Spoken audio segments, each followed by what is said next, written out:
అందరికీ శనార్థులు మంచుకున్నారా? ఇగో ఈరోజు నేను నీలపుర హాస్పిటల్ కాడికి వచ్చిన. Neelapura hospital superintendent professor Vijay Kumar Guduru sir ఉన్నారు. పిల్లల ముచ్చట్లన్నీ మస్తు తెలుసుకోవచ్చు అని వచ్చిన. నియానికైతే ఒక వారం రోజులైంది అంతే చలి గట్టిగా పట్టి పోర్లందరినీ ఎవరిని చూసినా సర్దులు దగ్గులు జ్వరాలు అక్కుడు కాళ్ళకు ఇగో ఇట్లా ఒక్కటి కాదు రెండు కాదు అన్ని పొరలను ఏ పొరలను చూసినా ఈ అంటున్నారు. ఈ ముచ్చట్లన్నీ ఏమున్నాయో తెలుసుకొని వస్తామని ఎల్లగా అడిగేసి లోపలికి వచ్చిన. సారు ఉన్నాడు, సారు పలకరిస్తా. నమస్తే సారు, బాగున్నావా సారు? బాగున్నావా? ఓ మా ఊర్లో పోరలు అందరు నిన్ను నమస్తే చెప్పమన్నారు నీకు. నమస్తే నా నమస్తే కూడా చెప్పండి. చెప్తా సార్, ఎందుకంటే చలి బాగానే ఎక్కైంది సారు. ఒకటే సర్దులు దగ్గులు జ్వరాలు ఏమిటికి సార్ ఇట్లా? సాధారణంగా ఈ చలికాలం రాగానే ఈ సీజనల్ వ్యాధులని పిల్లలు వచ్చేటివి ఉంటాయి. చలికాలంలో ఈ వైరస్ల వల్ల వచ్చే వ్యాధులతోని పిల్లలకు ఈ బాధలు ఉంటాయి. ఎక్కువగా అయితే అండర్ 5 5 ఏళ్ల లోపు పిల్లలకు ఈ బాధలు చాలా ఎక్కువ. రకరకాల వైరస్లు ఉంటాయి. ఇన్ఫ్లుయెంజా వైరస్ అని ఉంటుంది, రెస్పిరేటరీ సిన్సిషియల్ వైరస్ అని ఉంటుంది. ఈ రకరకాల వైరస్ల వల్ల పిల్లలకు ఇవి వస్తూ ఉంటాయి. చాలామంది పిల్లలు ఇళ్లలోనే బాగా అవుతారు, కానీ ఇది పెద్ద హాస్పిటల్ కాబట్టి సీరియస్ కేసులన్నీ అవన్నీ ఇక్కడికి వస్తూ ఉంటాయి. సార్ మరి అసలు చలికాలంలోనే సర్ది ఎందుకు అవుతుంది సార్? ఎండాకాలంలో ఇప్పుడు చలికాలంలో వేడయ్యి ఎండాకాలంలో సర్ది అయితే నిమ్మడం కాదా? చలికాలంలోనే సర్ది అవుతుంది, ఎండాకాలంలో పూర్రకు బాగా వేడైంది అంటారు. చలికాలంలో సర్దవుడు ఎందుకు సార్? ఈ వేడెవుడు సర్ది ఎవడు అనేది అయితే మనకు పెద్ద సైంటిఫిక్గా అంత ఇది లేదు. కాకపోతే చలికాలంలో సర్ది అనే మాటకైతే మాత్రం ఉన్నది. అది వైరస్ ఇన్ఫెక్షన్. వైరస్లో 600-700 రకాల వైరస్లు ఉన్నాయి, కానీ శ్వాసకోశంలో వచ్చే వైరస్లు ఒక 60-70 ఉంటాయి. పిల్లల్లో వచ్చే వైరస్లు వేరు, పెద్దవాళ్ళలో వచ్చే వైరస్లు వేరు. సో అట్లాగా ఈ రకరకాల వైరస్లు ఈ చలికాలంలో రావడం వల్ల పిల్లలకి సర్ది, జలుబు, దగ్గు, రొంప ఇటువంటివన్నీ వస్తాయి. చాలామంది పిల్లల్లో ఈ సర్ది, రొంప ఇవన్నీ కొంచెం జ్వరం వస్తే వస్తుంది. ఒక 3 నుంచి 5 రోజులలో మామూలు మందులు ఇస్తేనే మంచిగా అవుతారు. కానీ చాలామంది ఒక 100లో ఒక 80-85% మంచిగా అవుతారు. కానీ ఒక 10-15% కాంప్లికేషన్స్ వచ్చి వాళ్ళని అడ్మిట్ చేసి ఇంకా రకరకాల ట్రీట్మెంట్ ఇవ్వాల్సి వస్తుంది. ఓ ఏమో సార్, ఇట్లా పూరలకు సర్ది దగ్గులు జ్వరాలు వస్తుంటాయి కదా సార్, తల్లిదండ్రులు ఎట్లా జాగ్రత్త తీసుకోవాలి? ఇప్పుడు పిల్లల్లో వచ్చే జబ్బులల్లో ఈ శ్వాసకోశం సంబంధించి వచ్చే బాధలు ఒకటి, వాంతులు విరేచనాలు ఒకటి. అయితే ఎక్కువ అన్నిటికంటే అండర్ 5 మోర్టాలిటీ అంటాం. అండర్ 5 మోర్టాలిటీ 5 ఏళ్ల లోపు పిల్లల్లో ఏ కారణాల వల్ల ఈ పిల్లలు ఇబ్బంది పడుతున్నారు, మృత్యువాత పడుతున్నారు చూస్తే ఎక్కువ ఈ రెస్పిరేటరీ ఇన్ఫెక్షన్, శ్వాసకోశ సంబంధించిన బాధలు. రెండోది ఈ వాంతులు విరేచనాలు అనే వాటికి ఎట్లయితే అది ఎండాకాలంలో వచ్చే సమస్య, నీళ్లు సరిగ్గా తాగకపోతే వచ్చే సమస్య, ఇది అశుభ్రమైన నీళ్ళు తాగడము, తల్లిపాలు లేకపోవడము, వీటి వల్ల వస్తాయి. వీటికి మందులు మంచిగానే ఉన్నాయి. ఏది ఓఆర్ఎస్ అని ఉన్నది, తల్లిపాలు ఉంటుంది. వీటితో ఎంతో కొంత కంట్రోల్ చేయగలిగారు. ఇది ఎండాకాలంలో వచ్చే సమస్య. అక్కడ మంచినీళ్ళు తాగడము, ఒక వ్యాక్సిన్ వేయడము, తల్లిపాలు, వీటి వల్ల వాటిని కంట్రోల్ చేసినాము. ఫస్ట్గా ఉన్నది, ఇప్పుడు అది 2-3గా అయ్యింది. కానీ ఈ శ్వాసకోశం సంబంధించిన ఏంటంటే గాలితో వచ్చేటి. ఇప్పుడు ఇంట్లో ఒక్కళ్ళకి సర్ది వచ్చింది, ఒక్కళ్ళకు వైరస్ వచ్చింది, ఇక అందరికి వచ్చినట్టే. సో దీన్ని డ్రాప్లెట్ ఇన్ఫెక్షన్ అంటాం. Droplet infection. ఇప్పుడు పెద్దలకు ఒకళ్ళకి ఇన్ఫెక్షన్ వచ్చింది, ఈ ఇన్ఫ్లుయెంజా అనుకోండి, రొంప సర్ది ఇన్ఫ్లుయెంజా అంటాం దీన్ని. ఇది ఒకళ్ళకి ఇంట్లో వస్తే వాళ్ళు దగ్గినరంటే దాని ద్వారా అందరికీ వస్తుంది. చాలా ముసలి వాళ్ళకి, చాలా చిన్న పిల్లలకి దీనివల్ల ఇబ్బంది ఎక్కువ. ఓ రామచంద్ర, సరే ఇక తల్లిదండ్రులు మరి జాగ్రత్తగా తీసుకున్నాడు ఎట్లా? ఫస్ట్ పాయింట్, పిల్లలకి ఇమ్యూనిటీ పెంచడము.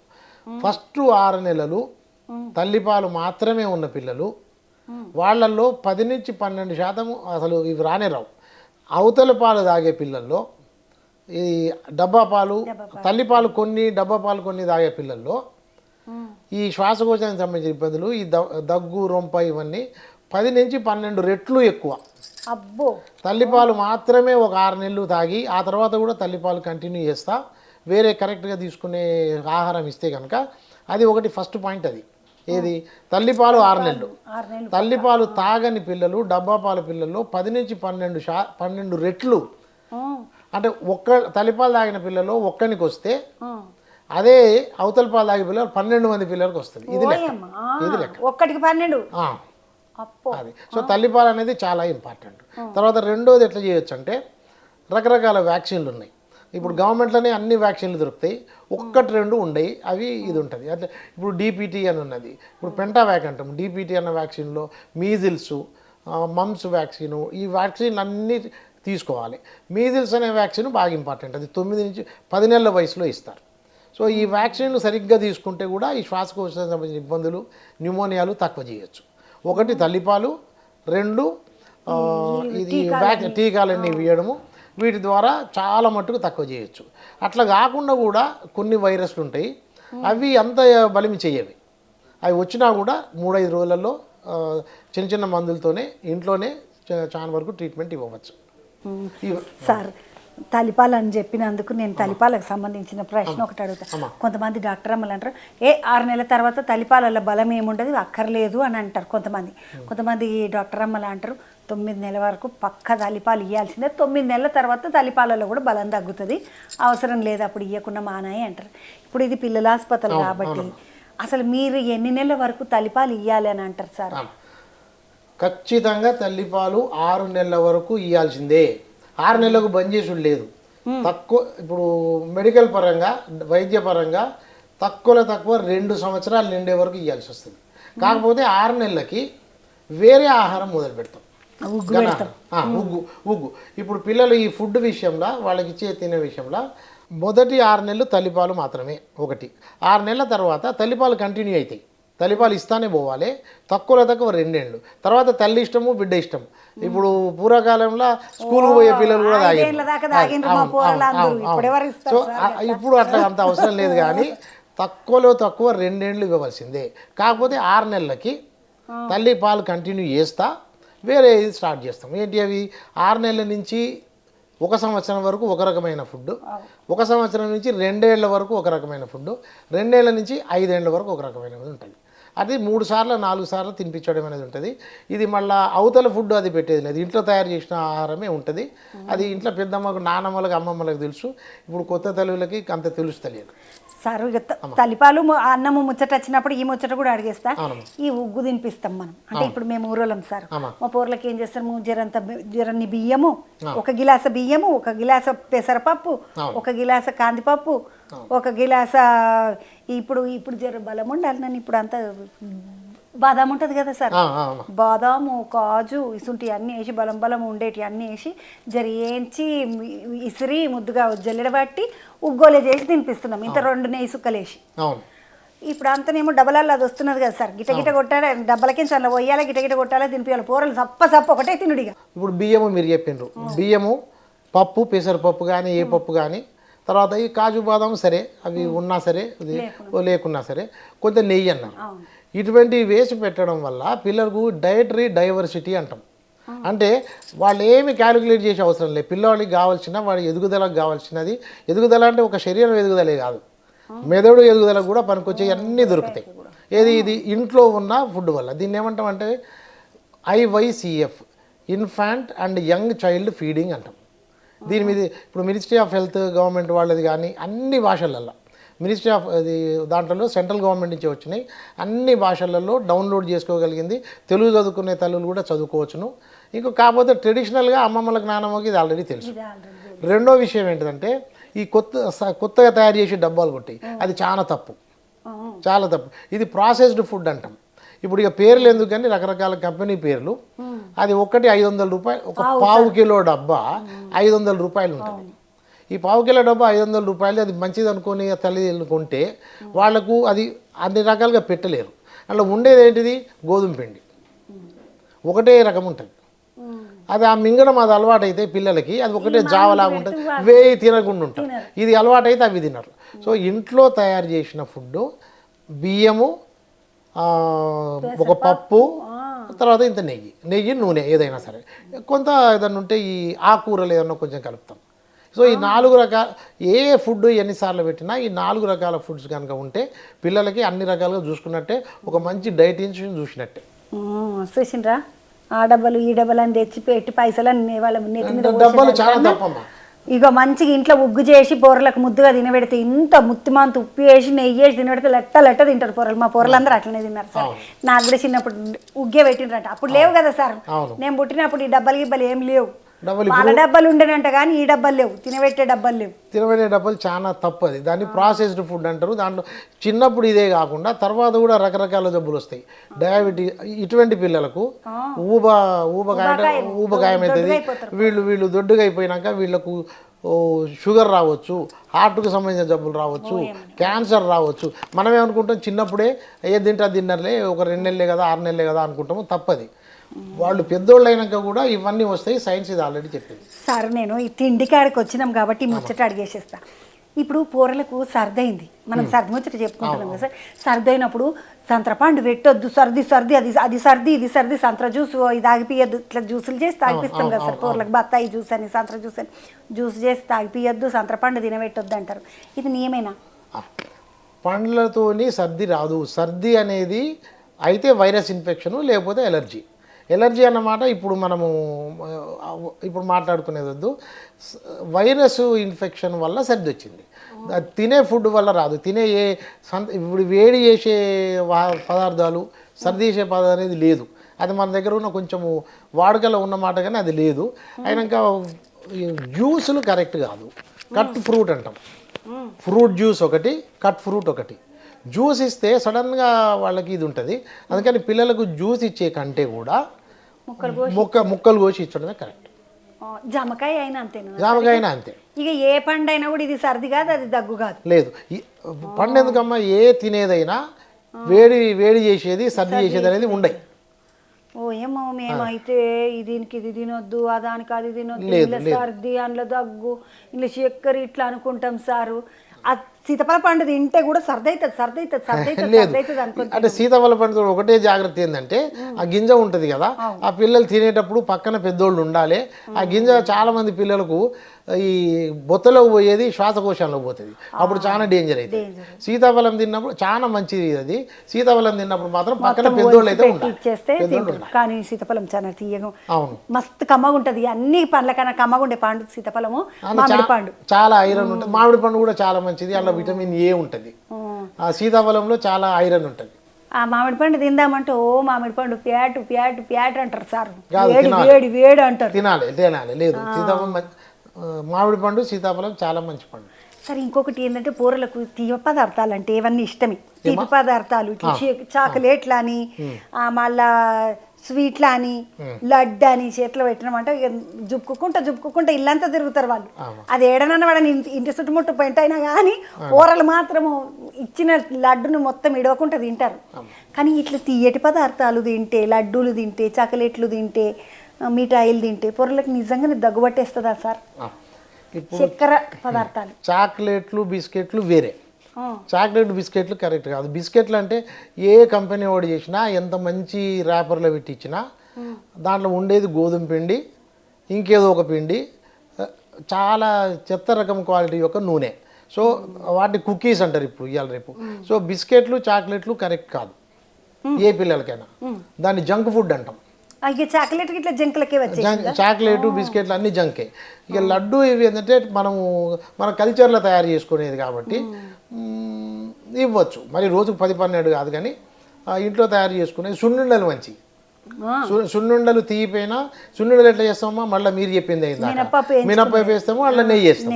మంచి ఫుడ్ అది. చేస్తాం సార్. చక్కెర గిట్ల బెల్లము కరెక్టే. ఇప్పుడు పిల్లలు కనుక తింటుంటే కనుక బెల్లము మంచిది. బెల్లం కూడా బాగా తెల్లగా ఉండే బెల్లం కరెక్ట్ కాదు. కొంచెం నల్లగా ఉండాలి. బ్రౌన్గా ఉన్న బెల్లం కరెక్ట్. సరిగా నేను ఇంకొక ముచ్చట అడుగుతాను. అది ఏమిటంటే పూరలకు ఫిడ్స్ అని వస్తుంది కదా సార్. అసలు ఆ ఫిడ్స్ ఎందుకు వస్తుంది? నాకు ఎప్పుడు అనుమానమే ఫిడ్స్ సంగతి. ఫిట్స్ అనేది బ్రెయిన్లో సెల్స్ కొంచెం పని చేయకపోతే వచ్చేది ఫిట్స్. ఫిట్స్కు రకరకాల కారణాలు ఉంటాయి. ఇప్పుడు చిన్న పిల్లలలో జ్వరం బాగా వస్తుంది. జ్వరం వచ్చిన మొదటి రోజు ఫిట్స్ వస్తాయి. ఫిట్స్ వచ్చినప్పుడు ఒక 3-5 నిమిషాలనే ఈ పిల్లలు మళ్ళీ వాళ్ళు రికవర్ అవుతారు. జ్వరం వస్తుంది. జ్వరం వచ్చిన మొదటి రోజుకే, సాధారణంగా మొదటి రోజుకే, రెండో రోజు మూడో కూడా రావచ్చు, కానీ ఆ తర్వాత వాళ్ళు కొద్ది నిమిషాలు ఫిట్స్ అవుతాయి. ఆ ఫిట్స్ అయిన తర్వాత మళ్ళీ వాళ్ళు పూర్తిగా సోయిలకు వస్తారు. అటువంటి ఫిట్స్ వల్ల నష్టమే ఉండదు. వాటిని ఫెబ్రైల్ ఫిట్స్ అంటాం. ఫెబ్రైల్ కన్వల్షన్స్, ఫెబ్రైల్ ఫిట్స్ అంటాం. దానివల్ల అంత ఇబ్బంది కాదు. మొదటిసారి వచ్చినప్పుడు మాత్రం హాస్పిటల్లో అడ్మిట్ చేయాలి, ఇది ఫెబ్రవరి ఫిట్స్ అనేది ప్రూవ్ చేసుకోవాలి. అట్లా కాకుండా మెదడులా ఇన్ఫెక్షన్ రావచ్చు. ఇందాక వైరస్లు ఏది శ్వాసకోశంలో వైరస్లు వచ్చే చోట్లేమో అట్లా ఇంకో జాతి వైరస్లు ఉంటాయి, ఆ వైరస్లు మెదడుకి ఎక్కుతాయి, దాన్ని ఎన్సెఫలైటిస్ అంటాం. ఇంకోటి మెదడు పొరలల్లో బ్యాక్టీరియా ఉంటుంది, వాటి వల్ల ఇన్ఫెక్షన్ రావచ్చు, దాన్ని మెనింజైటిస్ అంటాం. మెనింజైటిస్ అనేది వచ్చినా, ఎన్సెఫలైటిస్ అనేది వచ్చినా ఇంకా అప్పుడు కూడా ఫిట్స్ వస్తాయి, కానీ తొందరగా సోయిలకు రా పిల్లలు. దాంతో చాలా కష్టపడాల్సి వస్తుంది, అడ్మిట్ చేయాలి, రకరకాల ట్రీట్మెంట్ చేయాల్సి వస్తుంది, అడ్మిట్ చేసి యాంటీబయాటిక్స్ ఇవ్వాల్సి వస్తుంది, గ్లూకోజ్ ఇవ్వాలి. కొంతమంది పిల్లలు ఆక్సిజన్ వరకు పోతారు. ఇది ఇన్ఫెక్షన్, బ్రెయిన్లో వచ్చే మెనింజైటిస్, మెదడు పొరల్లో వచ్చే ఇన్ఫెక్షను, మెదడుకు వచ్చే ఇన్ఫెక్షను రకరకాల, ఇది డేంజర్. ఇట్లా కాకుండా ఫ్యామిలీలా ఇప్పుడు మూర్ఛ రోగం అంటారు, ఈ మూర్ఛ రోగం అనేది కూడా ఒకటి వస్తుంది, పిల్లలే మొదలవుతుంది. అది ఇంట్లో పెద్దవాళ్ళకు ఉన్నది, ఫ్యామిలీలో ఉన్నది, అటువంటి వాళ్ళకు కూడా ఇది రావచ్చు. కానీ వీళ్ళు కూడా ఫిట్స్ వచ్చిన కొంచెం సేపటికే సోయిలకు వస్తారు. అది మూర్ఛ రోగం ఒకటి, ఫెబ్రైల్ ఫిట్స్ అనేది ఒకటి, 2 ఈ బ్రెయిన్లో వచ్చే ఇన్ఫెక్షన్ వల్ల వచ్చేది ఒకటి. ఇట్లా కాకుండా ఇంకా చాలా కారణాలు ఉంటాయి, వాటికి మనం అడ్మిట్ చేసి దేనివల్ల ఫిట్ వచ్చిందని చూసి ఆ ప్రకారం మనం ట్రీట్మెంట్ ఇవ్వాలి. సార్ మీరు ఇప్పుడు ఆక్సిజన్ అది ఇది అనేసరికి నాకు యాదకి వచ్చింది, చిన్నపూర్లకు సర్ది అయినప్పుడు నెబులైజర్ అని పెడతారు కదా సార్, ఇట్లా ముక్కుకు పెడతారు, అందులో ఒక మంది వేస్తారు, ఇక పోరలు ఓ ఓ ఓ అని ఏడుస్తూనే ఉంటారు, వీళ్ళు పెట్టేది ముక్కుకు పెట్టేసేస్తారు. ఇప్పుడు కొంతమంది డాక్టర్లు అంటారు నెబులైజర్ పెడితే క్లియర్ అయిపోతుంది లంగ్స్ అంటారు. కొంతమంది డాక్టర్ అంటారు నెబులైజర్ పెట్టడం వల్ల ఈ ఊపిరితిత్తులు ఉంటాయి కదా సార్, ఊపిరితిత్తులు వీక్ అయిపోతాయి అంటారు. ఇప్పుడు నిజానికి అది పెట్టద్దా సార్? నెబులైజర్ అనే మెషిన్ ఏంటిదంటే, ఇప్పుడు శ్వాసకోశం ఉన్నది, లంగ్స్ ఊపిరితిత్తులు ఉన్నాయి, ఊపిరితిత్తులకు రకరకాల పైపులు, ఇప్పుడు ఎయిర్ వేస్ అంటాము, అంటే అది ఒక పెద్ద ఇక్కడ ఉన్న దాంట్లోకి వెళ్ళి అది రకరకాల డివిజన్ల కిందికి అక్కడి వరకు పోతుంది. సో నెబులైజర్ అనే దాంట్లో ఒక మందు వేసి, ఆ మందు ద్వారా వీటిని ఈ శ్వాసకోశాలు ఏవైతే కుంచుకుపోయినాయో, ఈ శ్వాసనాళాలు అంటే శ్వాసను తీసుకుపోయే పైపులు అనుకోండి, ఆ పైపులు అనేవి నేరోగా అయినప్పుడు, చిన్నగా అయినప్పుడు నెబులైజర్ అనేది పనికొస్తుంది. ఇది ఎవరికి ఇవ్వాలి? ఆస్తమా ఉన్న పిల్లలకి ఇవ్వాలి, నా శ్వాసకోశాలు కుంచుకొని పోయిన పిల్లలకి ఇవ్వాలి. ఇది ఎక్కడ ఇవ్వాలి? హాస్పిటల్లోనే ఇవ్వాలి. పెద్ద హాస్పిటల్ చిన్న హాస్పిటల్ అని కాదు, ఖచ్చితంగా అడ్మిట్ చేసి కానీ అబ్జర్వేషన్లో పెట్టి కానీ ఖచ్చితంగా హాస్పిటల్లోనే ఇవ్వాలి. అవసరమైనప్పుడు నెబులైజర్ వెంబడి పక్కనే ఇంకొక పోర్టు పెట్టి ఆక్సిజన్తో ఇవ్వాలి. నెబులైజర్ అనేది కొనుక్కొని ఇంట్లో పెట్టుకోవడం అనేది చాలా తప్పు, ప్రమాదకరము. నెబులైజర్ అనే పరికరము అసలు కొనకూడదు, డాక్టర్లు రాయరు, రాసినా కూడా కొనకూడదు. నెబులైజర్ అనేది ఇంట్లో పెట్టడానికి వీల్లేదు, దానివల్ల నష్టాలు చాలా ఉన్నాయి. అబ్బో, ఇది చాలా మంది కొనుక్కున్నాడు, ఇంట్లో పెట్టుకున్నాడు, అట్లా మందు పోసుకున్నాడు, గాలి చాలా తప్పు అన్నది, చాలా తప్పు. అది దానివల్ల నష్టాలు ఎక్కువ, లాభాలు లేవు. మా ఊళ్ళో ఒక 250 ఉండొచ్చు సార్. అన్ని తీసుకుపోయి ఎవరింట్లో చూడు, మా పిల్లలకు నెబులైజర్ ఉన్నదా, మీ పిల్లలు నెబులైజర్ ఉన్నదా, అమ్మ సర్దైందంటే లేచుడు గాలి పీల్చుకున్నాడు. చాలా తప్పది. మీరేం చేయాలి, మీ ఊర్లో పోయి ఒక మీటింగ్ పెట్టాలి, పంచాయతీ పెట్టాలి, నెబులైజర్ తీసి పోయి బయట వారేయాలి. విన్నరా? నెబులైజర్ నువ్వు కొన్నవా నీ పిల్లలకి, చిన్న పిల్లలు ఉన్నారంటే ఇంట్లో నెబులైజర్ ఉండాలంటారు. వచ్చినేమో చిన్న పిల్లలు ఉన్నారంటే ఇంట్లో ఒక తాత ఉండాలి, పొరలను చూసుకుంటూ ఉండాలి ఎప్పటికన్నట్టుగా. నెబులైజర్ ఉన్నాడా అంటే ఇక ఈ పిల్లలు ఉన్నారంటే. నెబులైజర్ అనేది ఆస్తమా వచ్చిన పిల్లలకు మాత్రమే, శ్వాసకోశాలు శ్వాసనాళాలు కుంచుకున్న పిల్లలకు మాత్రమే, అది హాస్పిటల్లోనే ఇవ్వాల్సిన పరికరము. సార్ మరి ఇప్పుడు ఈ దగ్గుమందుల గురించి బాగానే మొన్నటిది ఒక లొల్లి అంటే లొల్లి నడిచింది సార్, కేసులు అన్నారు, కోట అన్నారు, అదన్నారు, ఇదన్నారు. అసలు ఈ దగ్గుమందులు పొరలకు ఏ దగ్గుమందులు ఇస్తే మంచిది, ఏ దగ్గుమందులు నువ్వు ఆపేసేయాలి? ఇప్పుడు మీతో పిల్లలు వచ్చేటోళ్ళు అంత సర్దులు దగ్గులతో వస్తారు కదా సార్, మరి మీరు ఏమి ఇస్తున్నారు? నేను ఎప్పుడు అడుగుదాం అనుకుంటాను, నిలపర్లు అయితే ఏమి ఇస్తుండొచ్చు తెలుసుకుంటే బాగుంటుంది. దగ్గు అనేది రోగం కాదు, శ్వాసనాళాలలో ఊపిరితిత్తులలో వచ్చిన జబ్బు వల్ల దగ్గు వస్తుంది. దీన్ని మనం మెడికల్ భాషలో ఏమంటాము? ప్రొటెక్టివ్ రిఫ్లెక్స్ అంటాం. ఇప్పుడు ఇది కఫము, ఇది తీసేసే దానికోసం పనికొచ్చేది దగ్గు, కాఫ్ రిఫ్లెక్స్. సో ఈ దగ్గు దాన్ని మనం ఆపు చేయొద్దు అసలు. 2 ఏళ్ల లోపు పిల్లలకు ఏ దగ్గు మందు ఇవ్వడానికి లేదు. హోమ్ రెమెడీస్ అని ఉంటాయి. హోమ్ రెమెడీస్ అంటే ఏంటి? ఇప్పుడు పూర్వకాలం ఈ తులసి నీళ్లు కొంచెం పోసేవాళ్ళు, తేనె తులసి కొంచెం కలిపి, నిమ్మకాయ అల్లము, వేడి నీళ్ళు ఇట్లా మరిగిచ్చేసి వేసేద్దరు సార్. అవునమ్మా దీన్ని అన్నిటినీ హోమ్ రెమెడీస్ అంటారు. మన WHO ఇది వరల్డ్ హెల్త్ ఆర్గనైజేషన్ కూడా చిన్న పిల్లల దగ్గు కోసము ఈ హోమ్ రెమెడీస్ను ఒప్పుకున్నది. ఈ హోమ్ రెమెడీస్ వల్ల చాలా రిలీఫ్ ఉంటుంది. కాఫ్ సిరప్స్ బాగా కొన్ని జబ్బులలో ఏమైతే ఈ వైరస్లే వాటి వల్ల ఏమవుతుంది ఇక గంటలు గంటలు దగ్గుతారు పిల్లలు. వీటిని ఏమంటాము తెమడ రాదు, అటువంటి దాన్ని ఏమంటాం అంటే డ్రై ఇరిటెంట్ కాఫ్ అంటాం. వాడు నిద్ర కూడా పోలేని పరిస్థితి ఉంటుంది. అటువంటప్పుడు ఖచ్చితంగా డాక్టర్ రాసిన కాఫ్ సిరపే ఓ 3 రోజులు 5 రోజులు వాడాలి.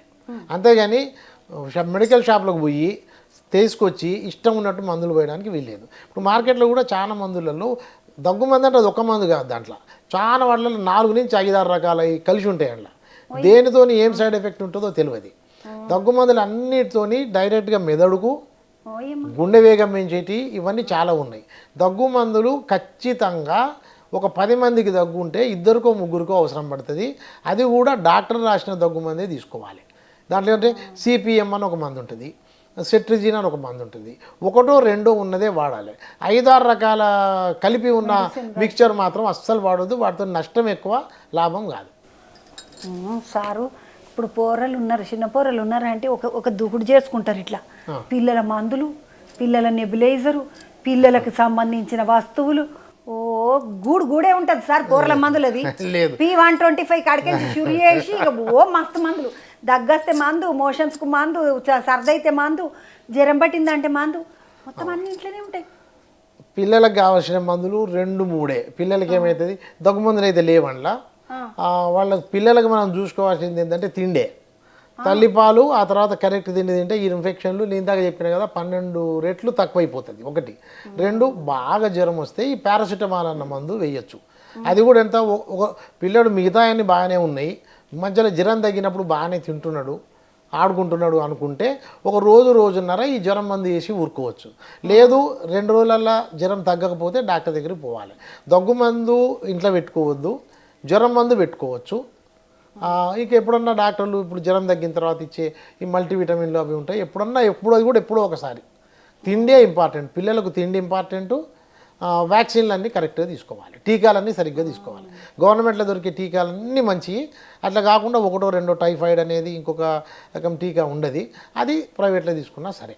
గవర్నమెంట్లో దొరికే ప్రతి టీకా తీసుకోవాలి పిల్లలు. తిండి, టీకాలు, దగ్గులు రావు, మోషన్స్ రావు. సార్ నీలపర్ల ఏమి ఇస్తారు మరి దగ్గుకైతే ఏమి ఇస్తారు మీరు? దగ్గు మందు అనేది చాలా తక్కువ. ఇప్పుడు నీలపర్లో వచ్చే వరకు బాగా సీరియస్గా ఉన్న కేసులే, అడ్మిట్ చేసే కేసులే అడ్మిట్ చేస్తాం. ఈ అడ్మిట్ చేసిన కేసులను అడ్మిట్ చేసుకొని కొందరికి ఆక్సిజన్ ఇవ్వాల్సి వస్తుంది, కొందరికి ఆక్సిజన్ కాకుండా వేరే చిన్న మిషన్ ఉంటుంది. చిన్న మిషన్, పెద్ద మిషన్ అంటారు మన దగ్గర. ఏంటంటే HFNC, CPAP అని ఒక 2 మిషన్లు ఉంటాయి. ఆ 2 మిషన్ ముందు ఆక్సిజన్, ఈ మాస్క్తో ఆక్సిజన్ ఇచ్చేది ఒకటి. ఈ చిన్న మెషిన్ అంటే ఈ CPAP, HFNC అది ముక్కులో పెట్టి ఇట్లాగ ఇస్తారు, అది వస్తుంది. లేదు ఇక బాగా సీరియస్ అయ్యి ప్రాణాపాయ పరిస్థితి వచ్చిన పరిస్థితిలో వెంటిలేటర్ అనేది ఇస్తాం. ఇది 3 రకాలుగా ఇది నీలోఫర్లో జరిగేది. అది ప్రపంచంలో ఎక్కడైనా ఏ పెద్ద హాస్పిటల్ అయినా జరిగేది ఇది. ఏది రెస్పిరేటరీ సపోర్ట్ అంటాం దీన్ని. ఇట్లా కాకుండా న్యూమోనియా అయితే ఎక్స్రే తీస్తాము. న్యూమోనియా అవుతుంది. న్యూమోనియా అయితే యాంటీబయాటిక్స్ గట్టిగా ఇస్తాము.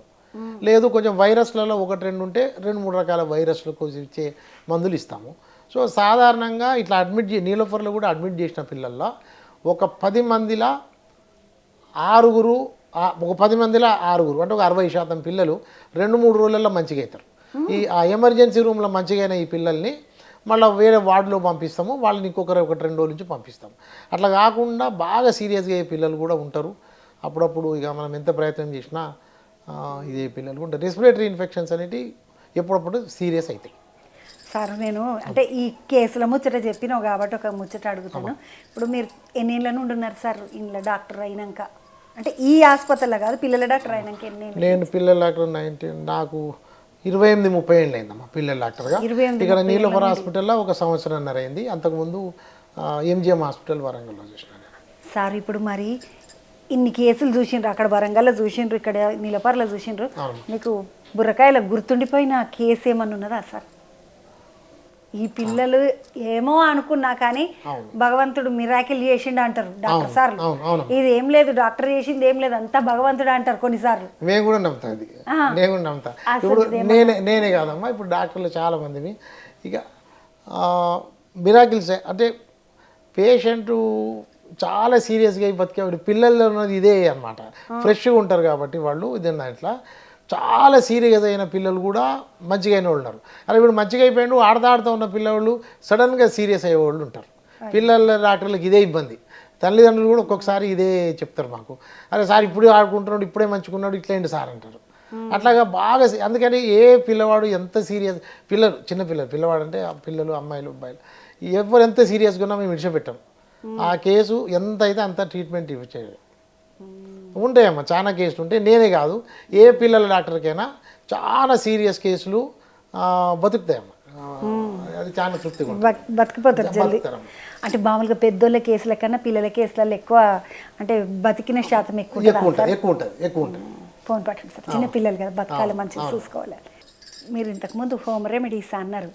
అంటే ఇప్పుడు నీళ్ళల్లో జీలకర్ర వేసేసి పిల్లలకు కడుపు ఉబ్బసం ఉబ్బరంగా ఉన్నది పెద్దగా ఉన్నది పొట్ట గట్టిగా ఉన్నది అంటే నీళ్ళల్లో జీలకర్ర వేసేసి బాగా మరిగినాక కొన్ని వేడి నీళ్ళు కొంచెం గోరెచ్చగా ఉన్నాయి పిల్లలకు పోస్తాం సార్.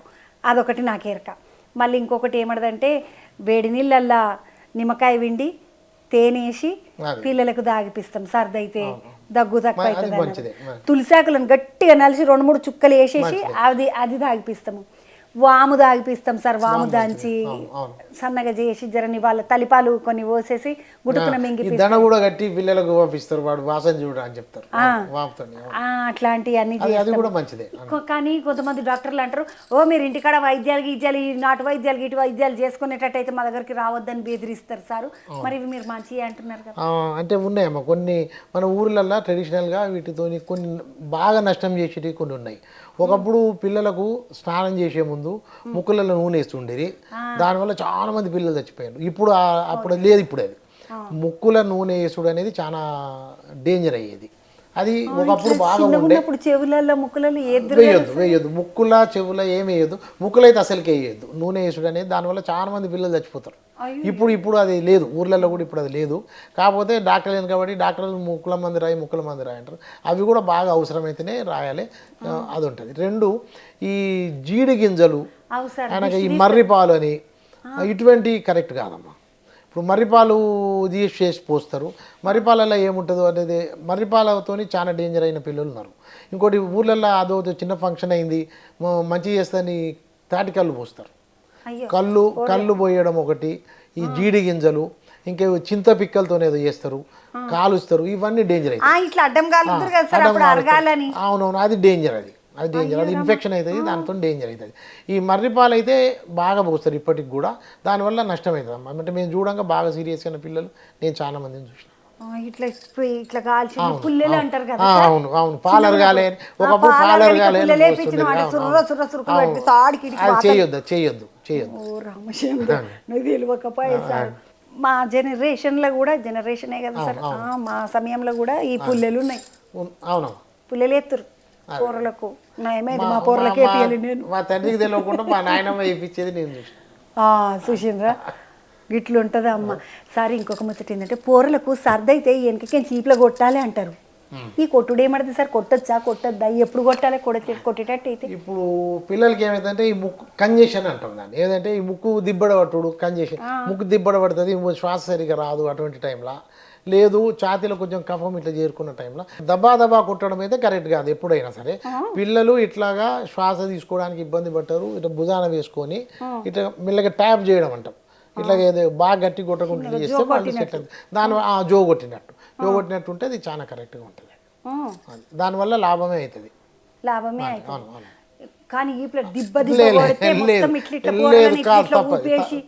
తప్పది చేయకూడదు నష్టం. ఏమో నేను అట్లా కొడతారేమో అనుకున్నాను సార్ నిజంగానే. కానీ ఊర్లలో కొడతారా నేను ఎప్పుడు చూడలేదు అట్లా ఇట్లా కొట్టుడు. సర్ది అయితే ఇట్లా కొట్టుడు చూడలేదు సార్. మా ఊర్లో బాగానే పని పూర్లు ఉన్నారు. కానీ ఈ తులసాకు నలిసి తాగిపిచ్చుడు అయితే చూసిన ఇప్పుడు ఈప్ల కొట్టినా ఏం కాదు. మెల్లగా గట్టిగా కొట్టదు మెల్లగా కొట్టచ్చు. పని మొగన్ మీద కోపం ఉంటే పూరలను కొట్టారమ్మా చూసుకొని కొట్టుండి నేమే సార్. మరిగా అక్కడ కోపం తోటి ఇక్కడ దిబ్బడేసి బోర్లను బోర్లేసి ఇట్లా దిబ్బడ కొట్టి నిద్ర ఉచితమంటారు. ఈ కొట్టుడికే పొరలు లేచి కూర్చుంటారు అనిపిస్తుంది నాకైతే ఒక్కొక్కసారి. కానీ పిల్లలను మెల్లగా పిల్లలు కొంతమంది సార్ రాత్రంతా ఏడుస్తూనే ఉంటారు సార్, ఇక పిట్టల వల్లనే ఇక ఏడుస్తూనే ఉంటారు. ఏమిటికి ఏడుస్తుండొచ్చు సార్ వాళ్ళు అసలు? ఇప్పుడు పిల్లలు ఇప్పుడు అన్ని చోట్ల కరెంట్ ఉన్నది, 24 గంటలు కరెంటు వేయొద్దు. చిన్న పిల్లలు ఉన్న ఇంట్లో 24 కరెంటు పెడితే 24 గంటలు ఈ బల్బ్ ఉంటుంది కదా ఎలక్ట్రిసిటీ, అది ఉండకూడదు. ఇప్పుడు మనకు దినము రాత్రి తెలుస్తుంది కదా, మనకెట్ట తెలుస్తుంది దినం రాత్రి అనేది, మనం టైం చూస్తాం ఇట్లా చూస్తాం తెలుస్తుంది. పిల్లలకి అది తెలియదు. వాళ్ళు తల్లి బొత్తలో ఉన్నప్పుడు వాడు ఒక మంచి సముద్రంలో ఉన్నాడు, ఒక బెస్ట్ స్విమ్మింగ్ పూల్లో ఉన్నాడు పిల్లాడు, వాడికి ఎంత ఇది ఇవన్నీ లేవు. తర్వాత పిల్లవాళ్ళకు ఎట్లా తెలుస్తుంది డే ఏంటిది నైట్ ఏందనేది తెలియాలి. 24 గంటలు లైట్ వేసి ఉంటే, అమ్మ సెల్ ఫోన్ చూస్తూ ఉంటే, ఆ సెల్ ఫోన్ పిల్లవాడు చూస్తుంటే, ఈ రేడియేషన్ అని చూస్తుంటే వాడికి నిద్ర రాదు. ఇదొకటి కొత్తగా మొదలైన జబ్బు ఇది. చిన్న బిడ్డలు ఉన్న దగ్గర ఒక 10 గంటలు 12 గంటలు డిమ్ లైట్ ఉండాలి. అట్లయితే వాడికి స్లీప్ అవేక్ సైకిల్ అంటాం దీన్ని. ఆ స్లీప్ అవేక్ సైకిల్ అనేది ఒక పుట్టిన బిడ్డ వాడు నెలలలో నేర్చుకుంటాడు ఇది. సో 24 గంటల కరెంటు పెట్టకూడదు, ఫస్ట్ పాయింట్ అది. రెండో పాయింట్, ఎప్పుడన్నా బొత్తులో నొప్పి ఉంటే ఏడుస్తారు, లేదు డ్రెస్సులో ఏదన్నా చిన్న పురుగో చిన్న ఇదేదో ఉంటే వాడు చెప్పలేడు కదా, దానికి మొత్తుకుంటారు. తర్వాత చెవుల ఇన్ఫెక్షన్ వస్తుంది ఒక్కొక్కసారి, చెవుల ఇన్ఫెక్షన్ ఉన్నప్పుడు వాడు చెప్పలేడు, బాగా నొప్పి ఉంటుంది అది, అప్పుడు కూడా గంటలు గంటలు ఏడుస్తారు. ఎప్పుడన్నా చెవులకి వెళ్ళి కొంచెం చీమ కారంగానే ఆ నొప్పి తక్కువ అవుతుంది, అప్పుడు నిద్రపోతాడు. ముక్కు దిబ్బడైతే కూడా ఏడుస్తారు, మోషన్ పోకపోతే కాన్స్టిపేషన్ అయితే కూడా ఏడుస్తారు. ఇట్లా కాకుండా పెద్దోళ్ళలాగా పిల్లలకు కూడా మూడ్స్ ఉంటాయి, వాడికి మూడు బోరు కొడితే కూడా ఏడుస్తారు. అవునమ్మా. అయితే ఇవి తల్లికి తెలుస్తుంది, ఇది ఆకలి ఏడిపోయేదా, ఇది బోరు కొట్టిన ఏడిపా, ఇవన్నీ తల్లికి తెలుస్తుంది. కానీ రాత్రంతా నిద్రపోకుండా పక్కింటోళ్ళకి కూడా నిద్ర లేకుండా చేసే పోరలను చాలా మందిని చూసిన సార్ నేను హైదరాబాద్లో. అంటే చాలా మంది పిల్లలకు సీరియస్ జబ్బే ఉండదు, ఇట్లా ఉంటే కనుక మూత్రాలు ఏమైనా ఇన్ఫెక్షన్ ఉందా అని ఒక టెస్ట్ చేసి చూస్తాము. ఇట్లా ఈ బొత్తలు ఏమన్నా ఇన్ఫెక్షన్ ఉందా, మోషన్ సరిగ్గా ఉందా లేదా, ఇట్లా వీటి చూసుకొని దాని ప్రకారం చిన్న చిన్న రెమెడీ చేసి, మూత్రాలు ఇన్ఫెక్షన్ ఉన్నా ఏడుస్తారు. సార్ ఇప్పుడు చిన్న పిల్లలకు లైట్ పెట్టొద్దు అని అన్నారు కదా, ఎక్కువ అంటే ఎక్కువ బ్రైట్ లైట్ ఉంచొద్దు, 24 గంటల లైట్ ఉంచొద్దు అన్నారు. కొంతమంది తల్లిదండ్రులు మా పిల్లలు ఏసీ లేకపోతే వండుకోరు అంటారు, ఫ్యాన్ లేకపోతే అసలు వాడు ఎక్కడ వండుకుంటాడు, ఏసీ ఉండాలి వానికి, ఫ్యాన్ ఉండాలి వానికి, ముందు చిన్నప్పటి నుండే అలవాటు ఏసీ అలవాటు ఫ్యాన్ అలవాటు అంటారు. అసలు పూర్వలకు ఫ్యాన్ వేయాలనా ఏసీ వేయాలనా, ఎండ్లు ఉంచితే నిమ్మలం సార్ వాళ్ళను? ఇప్పుడు ఎట్లంటే మనము కొంచెం ఫిజిక్స్ ఉంటుంది, ఇది చెప్పనా? చెప్పండి సార్. ఇప్పుడు ఎండాకాలము ఆ ఎండకు తట్టుకోలేము మనది. ఇట్లా ఇప్పుడు ఏది ఇప్పుడు ట్రాపికల్ కంట్రీ మనది. ట్రాపికల్ కంట్రీ అంటే ఎండలు బాగా ఎక్కువ ఉండే దేశం. ఈ ఎండలు బాగా ఎక్కువ ఉన్నప్పుడు వాతావరణం వేడిగా ఉంటుంది, ఆ వేడి అందరం తట్టుకోలేము, పిల్లలు కూడా తట్టుకోలేరు. ఈ టైంలో గాలి అటు ఇటు ప్రసారం ఉంటేనేమో ఇది ఉండదు. ఫ్యాన్ వేస్తే ఏమవుతుంది, ఆ గాలి ఒక దగ్గర నుంచి ఒక దిక్కుపోతుంది. ఈ గాలి పోయినప్పుడు ఈ వేడి అనేది కొంచెం తగ్గుతుంది, పిల్లలకు పెద్దోళ్ళకి అందరికీ బాగానే ఉంటుంది. సో ఫ్యాన్ ఆ కాడికి పనిచేస్తుంది బాగా ఎండాకాలంలో.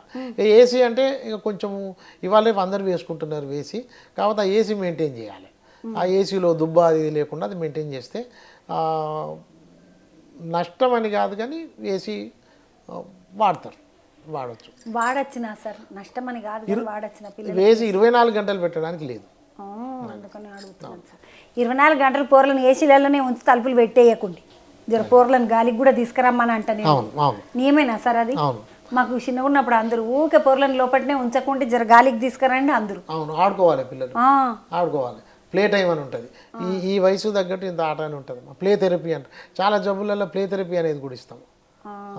ఆటలు అనేది ఆటలలో పిల్లలు నేర్చుకుంటారు, రకరకాల ఆటలు ఉన్నాయి, ఆటలతో వాళ్ళు చాలా నేర్చుకునేవి ఉంటాయి వాళ్ళు. అందుకని అవతల పోవాలి, ఆడుకోవాలి పిల్లలు. సార్ పూరలకు చేతులకు మట్టి అంటుందంటే మట్టి డస్ట్ అంటారు సార్. మేమంతా రోడ్ల మీద కూర్చున్నాడు, రోడ్ అంటే అప్పట్లో మాకు డాంబర్ రోడ్డు లేకుండే కానీ మట్టిలోనే ఆడుతాం సార్ మేము. పక్కింటోడు ఇల్లు కడుతున్నాడు అంటే పాపం మన ఇసుకంతా మా ఇంట్లోనే ఉంటుంది, అంటే అంత ఆడుతుంటే మేము మట్టిలో ఇసుకెలా. మాకు ఏం కాకపోతుండే సార్, గూటాల లెక్క ఎవరికి ఏం కాకపోతుండే. ఇప్పటి పోరలు ఇట్లా బయటకు ఇట్లా కాలు పెట్టినట్టే తుమ్మే, ఇక్కడికో ఇట్లా చెట్టు దగ్గే అంటారు. ఓ ఏమన్నా అసలు మట్టిలో ఆడుకోవద్దా? ఒక్క మాట అమ్మా, ఇప్పుడు ఇన్ఫెక్షను ఒక దిక్కు, అలర్జీ అనేది ఒక దిక్కు. ఇప్పుడు ఎంతో కొంత ఇవాళ రేపు ఏమైతే మెడిసిన్ ప్రకారం చెప్పేది ఏంటిదంటే ఎంతో కొంత ఎన్విరాన్మెంట్ ఎక్స్పోజర్, అంటే మరి బొర్లాడుకుంటా కాదు కానీ ఎంతో కొంత అవుట్డోర్ గేమ్స్ అనేది అయితే ఉండాలి. సరే ఇప్పుడు ఆటలు ఆడుకొని వచ్చిండ్రు, డ్రెస్ పాడైంది, శుభ్రంగా కడగాలి, తినిపించాలి. అదే మట్టి చేతులతో తింటే ఇన్ఫెక్షన్లు వస్తాయి, అది ఇబ్బంది. అట్లా కాకుండా మీరన్నట్టు బాగా అల్ట్రా క్లీన్గా ఉండి ఏమి లేకుండా ఉండేటోళ్లకు ఎలర్జీలు అనేవి పెరుగుతాయి. ఇప్పుడు మనకు భారతదేశంలో 2 ఉన్నాయి. ఇప్పుడు ఈ సరిగ్గా శుభ్రంగా లేకపోవడం వల్ల ఇన్ఫెక్షన్లు ఉన్నాయి, బది శుభ్రం ఎక్కువయ్యి అలర్జీలు ఉన్నాయి. చూసిండ్రా, నెత్తి కింద మెత్త పెడితే కొంచెం సర్ది తక్కువ అవుతుంది, పిల్లలు మంచిగా నిద్రపోతారు, పిల్లలకు నిద్ర పడుతుంది అని అంటారు. ఈ నెత్తి కింద మెత్త అనేది చిన్నపిల్లలకి పెట్టద్దు అంటారు కదా సార్. మామూలుగా చిన్నప్పుడు ఎట్లా పెడతారు, ఇటొక మెత్త అటు ఇటు తిరగకుండా కూరలకు పెడుతుంటాం మేము. ఇప్పుడు నెత్తి కింద మెత్త వేసుడు అంటే ఇప్పుడు ఎట్లా అంటామా, ముక్కు, గొంతు, ఈ శ్వాసకోశం, ఈ 3 ఒక్క లైన్లకు రావాలంటే మెత్తం అనేది పెట్టవచ్చు. మెత్త అనేది ఇంత పెద్దగా ఉన్నది కాదు, ఈ సైజు ఉన్నది. అయితే అది ఎట్లుంటుంది అంటే నెత్తి కింద పెట్టే కంటే భుజాల కింద పెడితే, స్పెషల్లీ సర్ది ఉన్న పిల్లల్లా, జ్వరం వచ్చిన పిల్లల్లా మెత్త అనేది భుజాల కింద పెట్టాలి, నెత్తి కింద పెట్టద్దు. అటువంటి ఏమైందంటే శ్వాస అనేది కరెక్ట్గా ఒక్క లైన్లోకి వస్తుంది, శ్వాస తీసుకోవడంలో వానికి సౌలత ఉంటుందా అని అట్లా దిండు పెట్టమంటారు. దిండు భుజాల కింద పెట్టాలి, నెత్తి కింద కాదు. సార్ నెత్తి అంటే యాదకి వచ్చింది, నెత్తి ఎక్కువ ఉంటుంది కదా సార్, పూరలకు మంచి ఇట్లా కులకుల ఎంటుకలు ఉంటే సర్ది అవుతుంది, పూరానికి చిన్నగా కటింగ్ చేపి అంటారు సార్. అది ఏమంటుంది, సర్ది అవుతుంది, నెత్తి ఎక్కువ ఉంటే కూడా సర్ది అవుతుందా? నెత్తికి జుట్టుకి సర్దికి సంబంధం లేదు. సర్ది అనేది వైరస్ ఇన్ఫెక్షన్, వేరే ఇన్ఫెక్షన్. ఇప్పుడు నూనె పెట్టిండ్రు, అదైతే ఇప్పుడు కొబ్బరి సబ్బు పెడితే కూడా సర్ది అవుతుంది, కొబ్బరి నూనె చల్లదనం అంటారు కాదు సార్. అంటే అది మసాజ్ లాగానే. ఇప్పుడు నెత్తి మసాజ్ చేస్తే, బాడీ మసాజ్ చేస్తే మంచి లాభాలు ఉంటాయి. కాకపోతే అది పెట్టి అట్లా శుభ్రం చేయకుండా వారాలు ఉంటే మట్టి చేరితే దానివల్ల ఇబ్బంది అవుతుంది. కానీ నెత్తికి నూనె పెట్టడము, బాడీ మసాజ్ చేయడము పిల్లలకు మంచి లాభాలే ఉంటాయి. ఆ నెత్తికి నూనె పెట్టి వారాలు అట్లనే ఉంటే అందులో జిడ్డు చేరి దానివల్ల ఇన్ఫెక్షన్లు వస్తాయి. కానీ నూనెతోనే అయితే ఇన్ఫెక్షన్ రావు సార్. ఇప్పుడు పూరలకి పిల్లలకి ఏమంటారా అంటే, చిన్నపిల్లలకు సపరేట్ సబ్బులు ఉంటాయి, మనం పెట్టే సబ్బులు పెట్టద్దు పిల్లలకు అంటారు. మాకు ఒకటే ఎరక జాన్సన్ బేబీ సోప్ అని దొరుకుతుంది పూరలకు, అందరికీ అది. కానీ ఈనాడు మాది కూడా పడతలేదు పూరలకి, ఏం పెట్టుకోమంటాం? ఇప్పుడు పిల్లల చర్మము, పెద్దోళ్ళ చర్మము వేరే. ఇప్పుడు పెద్దోళ్ళకి వాడే సబ్బులన్నీ కూడా ఆల్కలీన్, అది పిల్లలకు వాడడానికి వీల్లేదు. ఒకప్పుడు ఏం చేస్తుండే, సున్నిపిండి అని చేస్తుండేది ఇళ్ళల్లో. ఆ సున్నిపిండి అనేది అన్నిటికంటే మంచిది. ఇవాళ రేపు మార్కెట్లో దొరికే బేబీ సబ్బులు ఏంటిదంటే అది ఆల్కలీ సబ్బులు కాదు, అవి కొంత నయమే, కాకపోతే ఖర్చు ఎక్కువ. ఇక పిల్లలు అంటే చిన్నపిల్లలు పుట్టిన చాలా ఇక మురిపే ఉంటుంది కాబట్టి ఖర్చు ఎక్కువ ఉన్నా కొంటారు. కానీ సున్నిపిండి అనేది ఎంత మంచిగా పనిచేస్తుందో బేబీ సోప్ అనేది కూడా అంతనే పనిచేస్తుంది. కాకపోతే బేబీ సోప్ అనేది చాలా కాస్ట్లీ, ఎన్ని కంపెనీలు ఉన్నా అన్నీ ఒకటే. పెద్దోళ్ళకు పెట్టే సబ్బు మాత్రము చిన్నపిల్లలకు పెట్టడానికి లేదు. సున్నిపిండి అయినా మంచిదే, బేబీ సోప్ అయినా మంచిదే. ఇప్పుడు పిల్లలకు డవ్ సబ్బు పెడితే బాగానే ఉంటుంది, అది పెడితే బాగానే ఉంటుంది, ఇంట్లో మాయిశ్చరైజర్ ఉంటుంది ఇట్లా అంటున్నారు సార్. అంటే అది ఇక ఇవాళ రేపు ఏమంటారు దాన్ని, అర్బనైజేషన్ ఏమంటుంది, దాన్ని పట్టణీకరణ అంటారా ఏమంటారు, దానికోసమే. కానీ అదేం లేదు. శుభ్రంగా ఉండడానికి చిన్నపిల్లలు అయితే ఏ మామూలు సబ్బు కూడా ఒకటే, సున్నిపిండి అయినా ఒకటే. పెద్దోళ్ళ సబ్బు, పిల్లల సబ్బు మాత్రం వేరు. అది ఆల్కలీ ఉంటుంది, ఇది ఆల్కలీ ఉండదు. బఫరింగ్ అనేది ఉండాలి సార్. ఇప్పుడు పూరలు ఉట్టంగానే ఏడుస్తారు, కేర్ అని ఏడుచుడు. పక్కింటి పిల్ల కూషాని నాసంటిది అనుమానాలు ఎక్కువ. అక్క పూరలు ఉట్టంగానే ఎందుకు ఏడుస్తారని అడిగింది ఒక మాట. పిల్లలు పుట్టగానే ఏడవాలి, ఏడవకపోతే మిగతా అందరం మనం ఏడవాల్సి వస్తుంది. డాక్టరు, చుట్టుపక్కల ఉన్న ఆ ఫ్యామిలీ మెంబర్స్ అందరూ ఏడవాల్సి వస్తుంది. ఎట్లంటే పిల్లలకు తల్లి గర్భంలో ఉన్నప్పుడు లంగ్స్, ఊపిరితిత్తుల లోపల ఆ నీరే ఉంటుంది, ఆ నీరే ఉంటుంది. అంటే చేపనే. ఇప్పుడు తల్లి గర్భంలో ఉన్నప్పుడు వీడు ఒక చేప లాంటి ఊపిరితిత్తులలో నీరే ఉంటుంది. పుట్టగానే ఈ పిల్లవాడు చాలా పెద్దగా ఏడుస్తే ఈ లంగ్స్ ఇవన్నీ నార్మల్ డెలివరీ అవుతుంది. నార్మల్ డెలివరీ అయినప్పుడు కొన్ని గంటలు అవుతుంది కదా ఈ నార్మల్ డెలివరీ అయిన టైంలో ఈ శ్వాస ఇవన్నీ ఒత్తుకపోయి దీంట్లో ఆ నీళ్ళన్నీ వెళ్ళిపోతాయి. ఇక నార్మల్ డెలివరీ కాకుండా సిజేరియన్ సెక్షన్ అయింది అనుకోండి, అప్పుడు కూడా ఈ లంగ్స్లో ఉన్న నీళ్ళు వెళ్ళిపోతాయి. ఒక నార్మల్ డెలివరీ అయినప్పుడు ఈ లంగ్స్లో ఉన్న నీళ్ళు వెళ్ళిపోవడానికి ఓ అర్ధగంట ఇంత టైం పడుతుంది. అదే సిజేరియన్ సెక్షన్ అయిన పిల్లల్లో 6 గంటలు 8 గంటలు పడుతుంది. వెట్ లంగ్స్ అంటాం దాన్ని. సో ఇప్పుడు నిమిషాలల్లా, ఇప్పుడు ఒక పాప పుట్టినాక బిడ్డ పుట్టినాక విదిన్ మినిట్స్ నిమిషాల లోపల ఏదైతే నీళ్లు ఉన్నాయో ఊపిరితిత్తులలో అవన్నీ వెళ్ళిపోయి బిడ్డ ఏడ్చుడుతోని గాలి పీల్చుకుంటుంది. ఆ గాలి అంతా లోపలికి పోయిన తర్వాత ఊపిరితిత్తులలో గాలి చేరుతుంది. ఏడవకపోతే గాలి చేరది, గాలి చేరకపోతే బిడ్డకు శ్వాస తీసుకోవడం కష్టమవుతుంది. సో బిడ్డ ఖచ్చితంగా ఏడవాల్సిందే. ఏడవకపోతే వాడికి ఏదో ఒక సమస్య వస్తుంది. వాడిని ఖచ్చితంగా డాక్టర్ దగ్గరికి తీసుకుపోయి మళ్ళీ ఇంక్యుబేటర్లు పెట్టుడు ఇవన్నీ అవుతాయి. సార్ నాకు ఇప్పుడు ఇంకా అంటే ఈ మాట అన్నందుకు నాకు యాదకొచ్చింది. కానీ ఇప్పుడు తల్లి గర్భం చూసినప్పుడు పొట్ట మీద చూసినప్పుడు హార్ట్ బీట్ అంటారు కదా సార్. అవును, హార్ట్ బీట్ ఉంటుంది. అవును, కానీ లంగ్స్ పనిచేయనట. లంగ్స్ కూడా ఊపిరితిత్తులు కూడా పనిచేస్తాయి. ఇప్పుడు బిడ్డలో ఒకసారి అన్ని పనిచేస్తాయి అమ్మ. ఇప్పుడు హార్ట్ పనిచేస్తుంది, లంగ్స్ పనిచేస్తాయి, కిడ్నీస్ పనిచేస్తాయి, బిడ్డ మూత్రం కూడా పోస్తుంది. ఏది తల్లి గర్భంలో దొడ్డికి పోదు, పుట్టిన తర్వాతనే పోవాలి. ఏదన్నా ఇబ్బంది అయినప్పుడు తల్లి గర్భంలోనే పాప కనుక దొడ్డికి పోతే అది పెద్ద సమస్య అవుతుంది. అది ఉమ్మనీరు వింగిండు అంటారు చూడండి. ఉమ్మనీరు వింగిండు, పుట్టంగానే బాగా మొస వచ్చింది, ఇంక్యుబేటర్లు తీసుకుపోయిండ్రు అనేది అది. సో బిడ్డ తల్లి గర్భంలో ఉన్నప్పుడు శ్వాస తీసుకుంటాడు, లంగ్స్ అట్లనే పెరుగుతాయి. ఇప్పుడు బిడ్డ ఇంత చిన్నగా ఉన్నది 3 కిలోల వరకు 3.5 కిలోల వరకు 9 నెలలు పెరుగుతున్నది కదా. కిడ్నీస్ పనిచేస్తాయి, బిడ్డ మూత్రం పోస్తుంది, హార్ట్ పనిచేస్తుంది, లంగ్స్ పనిచేస్తాయి, మెదడు పనిచేస్తుంది, తల్లి వింటది, బిడ్డ తల్లి మాట వింటది. తల్లి కాకుండా ఇంకా వేరే వాళ్ళని కూడా గుర్తుపడుతుంది శిశువు. మంచి మాట చెప్పింది సార్. సార్ ఇట్లా ఏదన్నా చాలా కష్టం వస్తేనే నీలపర దాకా పోయినరు పిల్లలు అంటే పెద్ద ప్రాబ్లం ఉంటేనే నీలపర దాకా పోతారు అని అంటారు కదా సార్. అట్లా ఇప్పటి వరకు మీరు వచ్చిన ఎంతమంది పిల్లలు వచ్చిండొచ్చు? నీలోఫర్ హాస్పిటల్ ఇప్పుడు మనకు భారతదేశంలోనే చాలా పెద్ద హాస్పిటల్ పిల్లల గురించి మాత్రము. నాకు తెలిసి ఇక్కడ జరిగే చాలా స్పెషల్ కేసులు ఏమిటంటే ఎక్కడ డయాగ్నోసిస్ దొరకక, అంటే ఇది ఏం జబ్బు, ఇది ఎందుకున్నది అని దొరకక, ఇప్పుడు కొన్ని జన్యుపరమైన రోగాలు ఉంటాయి, జెనెటిక్ డిసీజెస్ అంటాం, అటువంటి చాలా అరుదైన జబ్బులు. ఈ జబ్బులకి మాత్రం ఇక్కడ చాలా ఇది అవుతుంది. ఎక్కడ చూడని కేసులు ఇక్కడ డయాగ్నోసిస్ అవుతాయి. వీటేమంటే ఒకటి కన్సార్షియం ఆఫ్ రేర్ డిసీజెస్ అని ఒకటి ఉన్నది మనకు భారతదేశంలో. ఇప్పుడు కొన్ని టెస్టులు మన దగ్గర అవుతాయి, అంటే రొటీన్గా చేసే టెస్టులు కాదు, చాలా స్పెషల్ టెస్టులు చేసేది ఉంటుంది. మనకి ఇప్పుడు నిమ్స్ హాస్పిటల్తో కూడా మనకు ఒక నెట్వర్కింగ్ ఉన్నది, ఒడంబడికి ఉన్నది. సో ఇక్కడి కేసులు అవసరమైన వాళ్ళు వాళ్ళతో మాట్లాడతాము. చాలా రేర్ అంటే రేర్, చాలా అరుదైన జబ్బులు కూడా నీలోఫర్ హాస్పిటల్లో డయాగ్నోసిస్ అవుతాయి. ఒక 100-120 వెంటిలేటర్లు ఉన్నాయి ఇక్కడ. ప్రతిరోజు 100-120 వెంటిలేటర్లు పనిచేస్తూనే ఉంటాయి. అయినాక ఇక్కడ మన తెలంగాణనే కాదు, చుట్టుపక్కల కర్ణాటక నుంచి వస్తారు, మహారాష్ట్ర నుంచి వస్తారు, పేషెంట్స్ వస్తూనే ఉంటారు. వచ్చిన వాళ్ళని ఎవరిని బెడ్లు లేవు అనము, వాళ్ళని వచ్చిన సీరియస్ కేసులు అన్నీ అడ్మిట్ చేసుకుంటాం. ఇట్లాగే రేర్ కేసులు చూడడము, చాలా సీరియస్ కేసులు రావడము. చాలా పెద్ద హాస్పిటల్ అమ్మా. ఒక నంబర్ అడిగితే ఎంత చెప్పొచ్చు సార్? ఏమా నంబర్ అడిగితే మీరు జాయిన్ అయినప్పటికించి ఒక 7.5 ఇప్పటి వరకు ఎన్ని జాయినింగ్స్ ఉండొచ్చు? ఓపీ అంటే వచ్చి మందులు రాయించుకొని ఇంటికి పోయేటోళ్ళు ఒక పిల్లలు మాత్రమే చెప్తున్నా, వేరే డిపార్ట్మెంట్స్ కాదు.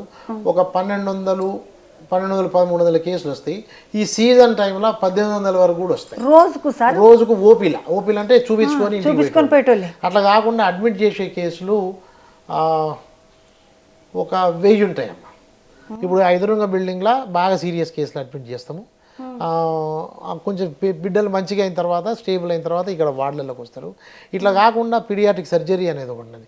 చిన్న బిడ్డలకు పుట్టుకతోనే ఆపరేషన్ అయ్యే కేసులు, ఇటువంటి కేసులు కూడా చాలా పెద్ద డిపార్ట్మెంట్ ఉన్నది ఇక్కడ. అక్కడ కూడా ఆపరేషన్లు అవుతాయి. ఎక్కడెక్కడి నుంచో కేసులు వస్తారు, మంచిగా అవుతారు. సార్ నిజంగానే పుట్టుకతోటే పిల్లకు గుండెకు రంధ్రంతో పుట్టిండ్రు అని ఇట్లాంటివి వింటాం కదా సార్. అసలు నిజంగానే ఉంటాయా? ఉంటాయి, చాలా ఉంటాయి. అసలు వాళ్ళకు కూడా ఆపరేషన్ లీడ్ అయితే లేదు.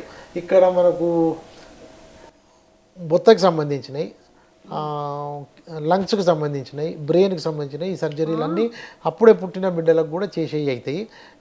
గుండెలో రంధ్రం ఉన్నాయి, గుండె జబ్బులు మాత్రము ముందు స్టేబుల్ చేయాలి వాళ్ళను. ముందు వాళ్ళని అడ్మిట్ చేసి ఆక్సిజన్ ఇటువంటి అన్ని ఇచ్చి మొస్స అవన్నీ తగ్గించిన తర్వాత అది వేరే మనం నిమ్స్తోని కానీ ఇక్కడ ఉన్న వాటిని అక్కడ జాగ్రత్త. హార్ట్ ఆపరేషన్లు కావు. ఆ, సార్ మీరు అట్లా మొస్సా అనగానే నాకు యాదకి వచ్చింది. మా ఊర్లో ఏం చేస్తారంటే ఇట్లా మొస్సా, దగ్గు, దమ్ము ఇట్లాంటివి వస్తాయి కదా సార్, వస్తే గాడిదపాలు తాగిపిస్తారు. గింత మొత్తం మీ మూత గాడిదపాలకు 150 రూపాయలు, 300, 200 అంటుంటారు సార్. అవును. ఊర్లకు నిజంగా తాగిపియచ్చిన అవి పని చేస్తాయా సార్ గాడిదపాలు? ఆ, ఇప్పుడు ఇందాక మనము అవతలి పాలు, డబ్బా పాలు, తల్లి పాలు అని మాట్లాడుకున్నాం. డబ్బా పాలు తాగేటోళ్ళకు 12 రెట్లు ఎక్కువ జబ్బు అని చెప్పినాం. అట్లాగే ఇప్పుడు బర్రె పాలు, మేక పాలు, ఇట్లాగా పాలు ఇచ్చే వాటిల్లో కాంపోజిషన్ ఉంటుంది. దాంట్లో ప్రోటీను, ఫ్యాటు ఇవన్నీ ఉంటాయి. అయితే గాడిద పాల వల్ల లాభం అనేది ఏముండదు. కాకపోతే తల్లి పాలలో ఏమైతే కంపోజిషన్ ఉన్నదో దానికి దగ్గరగా ఉండేది గాడిద పాలు. మరి అది వాళ్ళకు ఊర్లలో వాళ్ళకి ఎట్లా తెలిసిందో కానీ అట్లా చేస్తారు. కానీ దానివల్ల గొప్ప లాభం అయ్యేది ఏం లేదు. అదే మేక పాలు ఎట్లనో ఈ బర్రె పాలు ఎట్లనో అవి కూడా అట్లనే. అది ఒక మందులాగా వాడడానికి మాత్రం లేదు. గాడిద పాలని ఒక మందులాగా వాడడానికి మాత్రం లేదు. అది నడుస్తున్నది, ఊర్లలో నడుస్తున్నది. లేదు, గాడిద పాలు అనేది మందు అయితే కాదు. డాక్టర్ సార్ చెప్పిండు. ఈ సారు ప్రొఫెసరు విజయ్ కుమార్ గూడూరు కదా సార్ మీరు. ఈ సారు నీలఫర్ హాస్పిటల్ సూపరింటెండెంట్ కూడా, అంటే పెద్ద డాక్టర్ నీలఫర్ హాస్పిటల్కే సూపరింటెండెంట్ కదా సార్ మీరు. సరే, నాకు అంటే నీలఫర్ ముచ్చట్లు వచ్చినప్పుడు అడుగుదామని ఆగినను. నీలఫర్ హాస్పిటల్లో గీ రోగాలకు చికిత్స నడుస్తుంది అనేది ఏమన్నా ఉన్నదా సార్? ఏ దానికైనా వచ్చుడేనా? పిల్లలు ఏ జబ్బు అయినా వస్తారన్నమాట. అందరికీ ఇస్తాం ట్రీట్మెంట్. బెడ్లు తక్కువ ఉన్నాయి వెళ్ళిపోండి అనే మాట లేనే లేదు.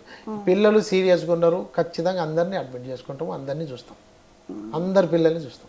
సరే, ఇప్పుడు మామూలుగా సర్ది దగ్గుల కాలం కాబట్టి సర్ది దగ్గు అయితే ఎన్ని రోజులకు తీసుకురావాలి పిల్లలను ఆసుపత్రికి? చిన్న పిల్లలు అయితే 2 ఏళ్లలో పిల్లలు, 5 ఏళ్లలో పిల్లలు ఇట్లా ఉంటుంది. అటువంటి వాళ్ళు అయితే ఎక్కువ ఉండొద్దు, 2 రోజుకి అట్లాగానే వచ్చేయాలి. పిల్లలు పాలు బాగానే తాగుతున్నారు, మధ్యలో బాగానే ఆడుకుంటున్నారు, అటువంటిప్పుడు ఒక రోజున్నర ఆగొచ్చు. కానీ కొందరు పిల్లలు ఏమవుతుంది, శ్వాస వేగంగా వస్తుంది, మొసబోతుడు కష్టమవుతుంది. అప్పుడు ఉర్రికి పోవాలి, అర్జెంటుగా డాక్టర్ దగ్గరికి పోవాలి. చూద్దాము, సాయంత్రం దాకా చూద్దాము, లేకపోతే భర్త వచ్చే వరకు ఆగి తెల్లారిపోదాము. ఈ ఒక పూట ఏదో యాంటీబయాటిక్ షాప్లో కొనుక్కొచ్చినాము ఇస్తామని ఆగితే కనుక అప్పుడు డేంజర్ అవుతుంది. పిల్లలు శ్వాస తీసుకోవడము వేగంగా తీసుకున్నా, అంటే మొసబోస్తున్నా, ఈ పక్కలు ఎగిరేసిన, పాలు తాగలేకుండా అయినా ఉరికిపోవాలి. అది బాగా డేంజర్స్ అయిన అంటాం వాటిని. అటువంటిప్పుడు మాత్రం అస్సలు లేట్ చేయొద్దు, అదే పూట పోవాలి. సార్, ఇప్పుడు మీరు ఇట్లా పక్కలేకి రేసిన అన్నారు కదా సార్, ఊర్లలో మొగుళ్ళైనవి అంటారు. అవును, మొగుళ్ళు అయ్యేదాకా ఇంట్లో ఆగొద్దు, అంతకంటే ముందే పోవాలి హాస్పిటల్. మా ఊర్లో మొగుళ్ళైనవి అంటే మంత్రాలు వేపియాలి అంటుంటారు సార్. మాటలు కూడా పెడతారు కదా, అది కరెక్ట్ కాదు. చాలా మంది పిల్లలు అక్కడనే లేట్ అవుతుంది. లేట్ అయ్యి ఇక్కడికి వచ్చే వరకు మళ్ళీ వెంటిలేటర్లు ఇవన్నీ అవుతాయి. అక్కడ అంత దాకా ఉండొద్దు, వచ్చేసేయాలి. పిల్లలు సరిగ్గా పాలు తాగలేకపోయినా, ఊగా ఏడుస్తున్నా, మొస్సబోసినా, గొంతులో రకరకాల సౌండ్స్ వస్తాయి కూతల్లాగా, ఇటువంటి అంటే డేంజర్ ఉన్నట్టు అప్పటిదప్పుడే వెళ్ళిపోవాలి. సార్, కొంతమంది తమలపాకు ఉంటుంది కదా, తమలపాకుకు జెండు బాంబు రాసి దాని వాసన చూపించుడు, ఈపుల పెట్టుడు ఇట్లా చేస్తారు సార్. నియంగా తక్కువైతుందా గ్యాసెంట్ వాటితో? అంటే ఇది ట్రెడిషనల్ ప్రకారం వచ్చేటి ఇవి. జెండు బాంబు అంటే అందులో క్యాంఫర్ ఉంటుంది. ఇవి అది అక్కడ కౌంటర్ ఇరిటెంట్ అంటాము. అంటే దాన్ని అక్కడ వాళ్ళ టైంలో అది పెడితే అది ఆ మంట ఎక్కువ, ఇది తగ్గుతుంది నమ్ముతారు అది. కానీ జెండు బామ్ అనేది బాగా పిల్లలకు చిన్న బాగా సున్నితమైన చర్మం కదా, జెండు బామ్ అనేది కొంచెం గట్టిగా, క్యాంఫర్ అనేది కర్పూరం ఉంటుంది, అది కూడా కరెక్ట్ కాదు, దాంతో కూడా ఇబ్బంది. తమలపాకు కర్పూరం కల్పిస్తారు, అది కూడా నష్టం కావచ్చు. ఏమన్నా సార్, మరి చిన్నపిల్లలు ఐస్ క్రీమ్ తినగానే వాళ్ళకి ముక్కు గారుతుంది. ఇప్పుడు పెద్దోళ్ళం ఉంటాం, మేము రెండు తింటాం పిల్లలు పోయినప్పుడు, మళ్ళీ తిందాం పాటు ఉండే అన్నట్టుగా. అయినా కూడా మాకు సర్ది కాదు. ఈ తేడా ఏమిటికి సార్? పోరలు 2 తిన్నా అవుతుంది, 1 తిన్నా అవుతుంది. దీంట్లో 2 రకాలు ఉంటుంది. బాగా చల్లగా ఐస్ క్రీమ్ బాగా చల్లగా ఉంటే ఈ పిల్లలకు ముక్కు, గొంతులో ఉన్న నర్వ్ సెల్స్, ఇది ఆ కణాలు ఏమన్నా ఉంటే దానివల్ల కూడా ముక్కు గారుతుంది. లేదు, అందులో కలర్స్ ఉంటాయి, ఇది ఐస్ క్రీమ్ ఉండే కలర్స్, ఆ కలర్స్ పడకపోయినా కూడా ముక్కు గారుతుంది పిల్లల్లో. ఈ రెండింటి వల్ల జరుగుతాయి సార్. కొంతమంది పిల్లలు ఊకే పాలు కాకుతుంటారు, అది దేనికి సంకేతం అన్నట్టు? పాలు కక్కుడు అంటే వామిటింగ్, రూమినేషన్ అని 2 ఉంటాయి అమ్మ. పాజిటింగ్ అంటాం.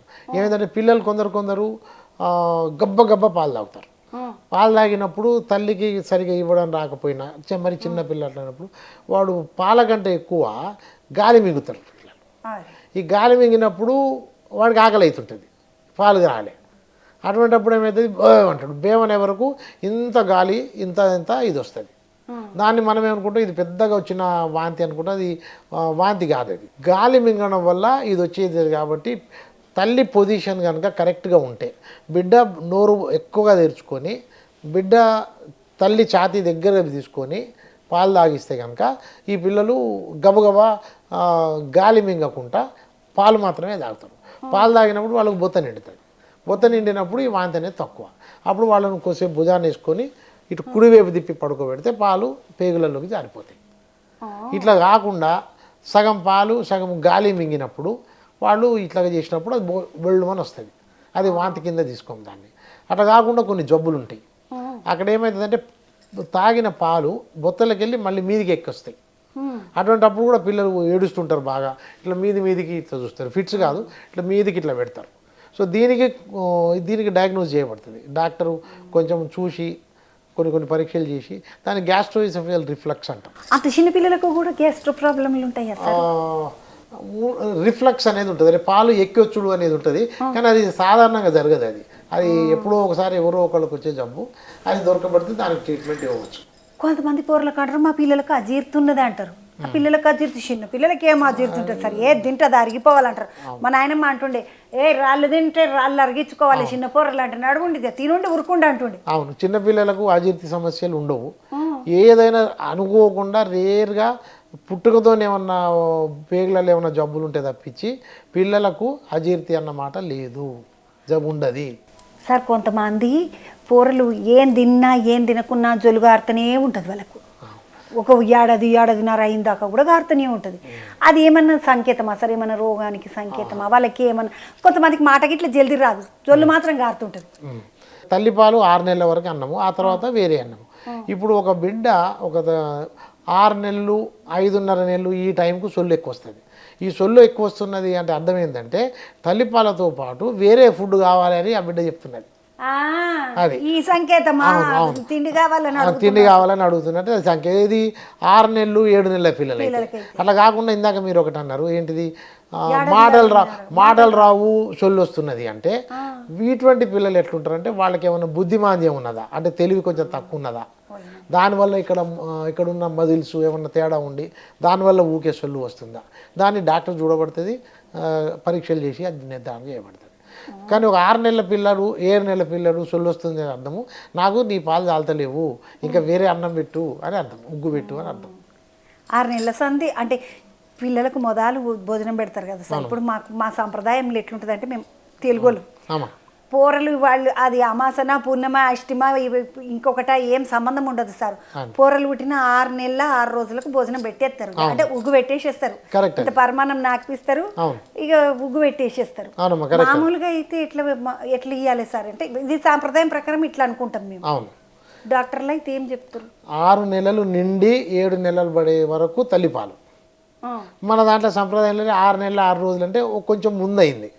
కానీ డాక్టర్ల ప్రకారం అయితే 6 నెలలు నిండి 7 నెలలు పడ్డాకనే వేరే ఫుడ్ ఇవ్వాలి. అది అప్పుడు ఇక మనం ఒక మంచి రోజు చూసుకొని మీరు అన్నట్టు ఈ పరమాన్నము ఇంత నెయ్యి అది కరెక్ట్. అంటే మంచి రోజు చెడ్డ రోజు ఏం లేదు సార్. అమాస పుణ్యమి ఏమొచ్చినా సరే వానికి 6 నెలలు పడ్డాయా, 5 నుండి 6 పడ్డాయా, 6వ రోజు వచ్చిందా, ఏ రోజన్నా ఉండని, ఆదివారం సోమవారం ఏమన్నా ఉండని తినిపించేస్తాం మేమైతే. కరెక్ట్, అట్లా మంచిగా తినిపించచ్చు. పోరలకు ముద్దుగా ఉగ్గు తినిపించండి, సారీ చెప్పినట్టు గట్టిగా ఉంటారు పోరలు. సార్ నీలపొర దవాఖానకు ముచ్చట కాడికి వస్తే, నీలపొర దవాఖానకు మీరు వచ్చినాక 1.5 ఏడాది అయింది అన్నారు కదా, ఏమేమి మంచి చేసిండ్రు, ఏమేమి సౌలతులు చేసిండ్రు? చాలా పెద్ద హాస్పిటల్ అమ్మా, ఇది మంచిగా ఉన్నది. ఈ సంవత్సరాల కాలంలో అంటే చెప్పడం ఇది చాలా తక్కువ టైము. ఒక మాకు హెల్త్ మినిస్టర్ గారు ఒక రివ్యూ తీసుకున్నారు. ఈ హాస్పిటల్ కాదు, అందరు హాస్పిటల్ సూపరింటెండెంట్ని పిలిచి రివ్యూ తీసుకున్నారు. ఏమేమి జరుగుతున్నది, ఏమేమి అవసరాలు కావాలని ఒక రివ్యూ మీటింగ్ చేసినారు. ఆ తర్వాత ఇక్కడ మనము హాస్పిటల్ డెవలప్మెంట్ సొసైటీ ఉంటుంది, అందులో పెద్ద పెద్ద వాళ్ళు ఉంటారు.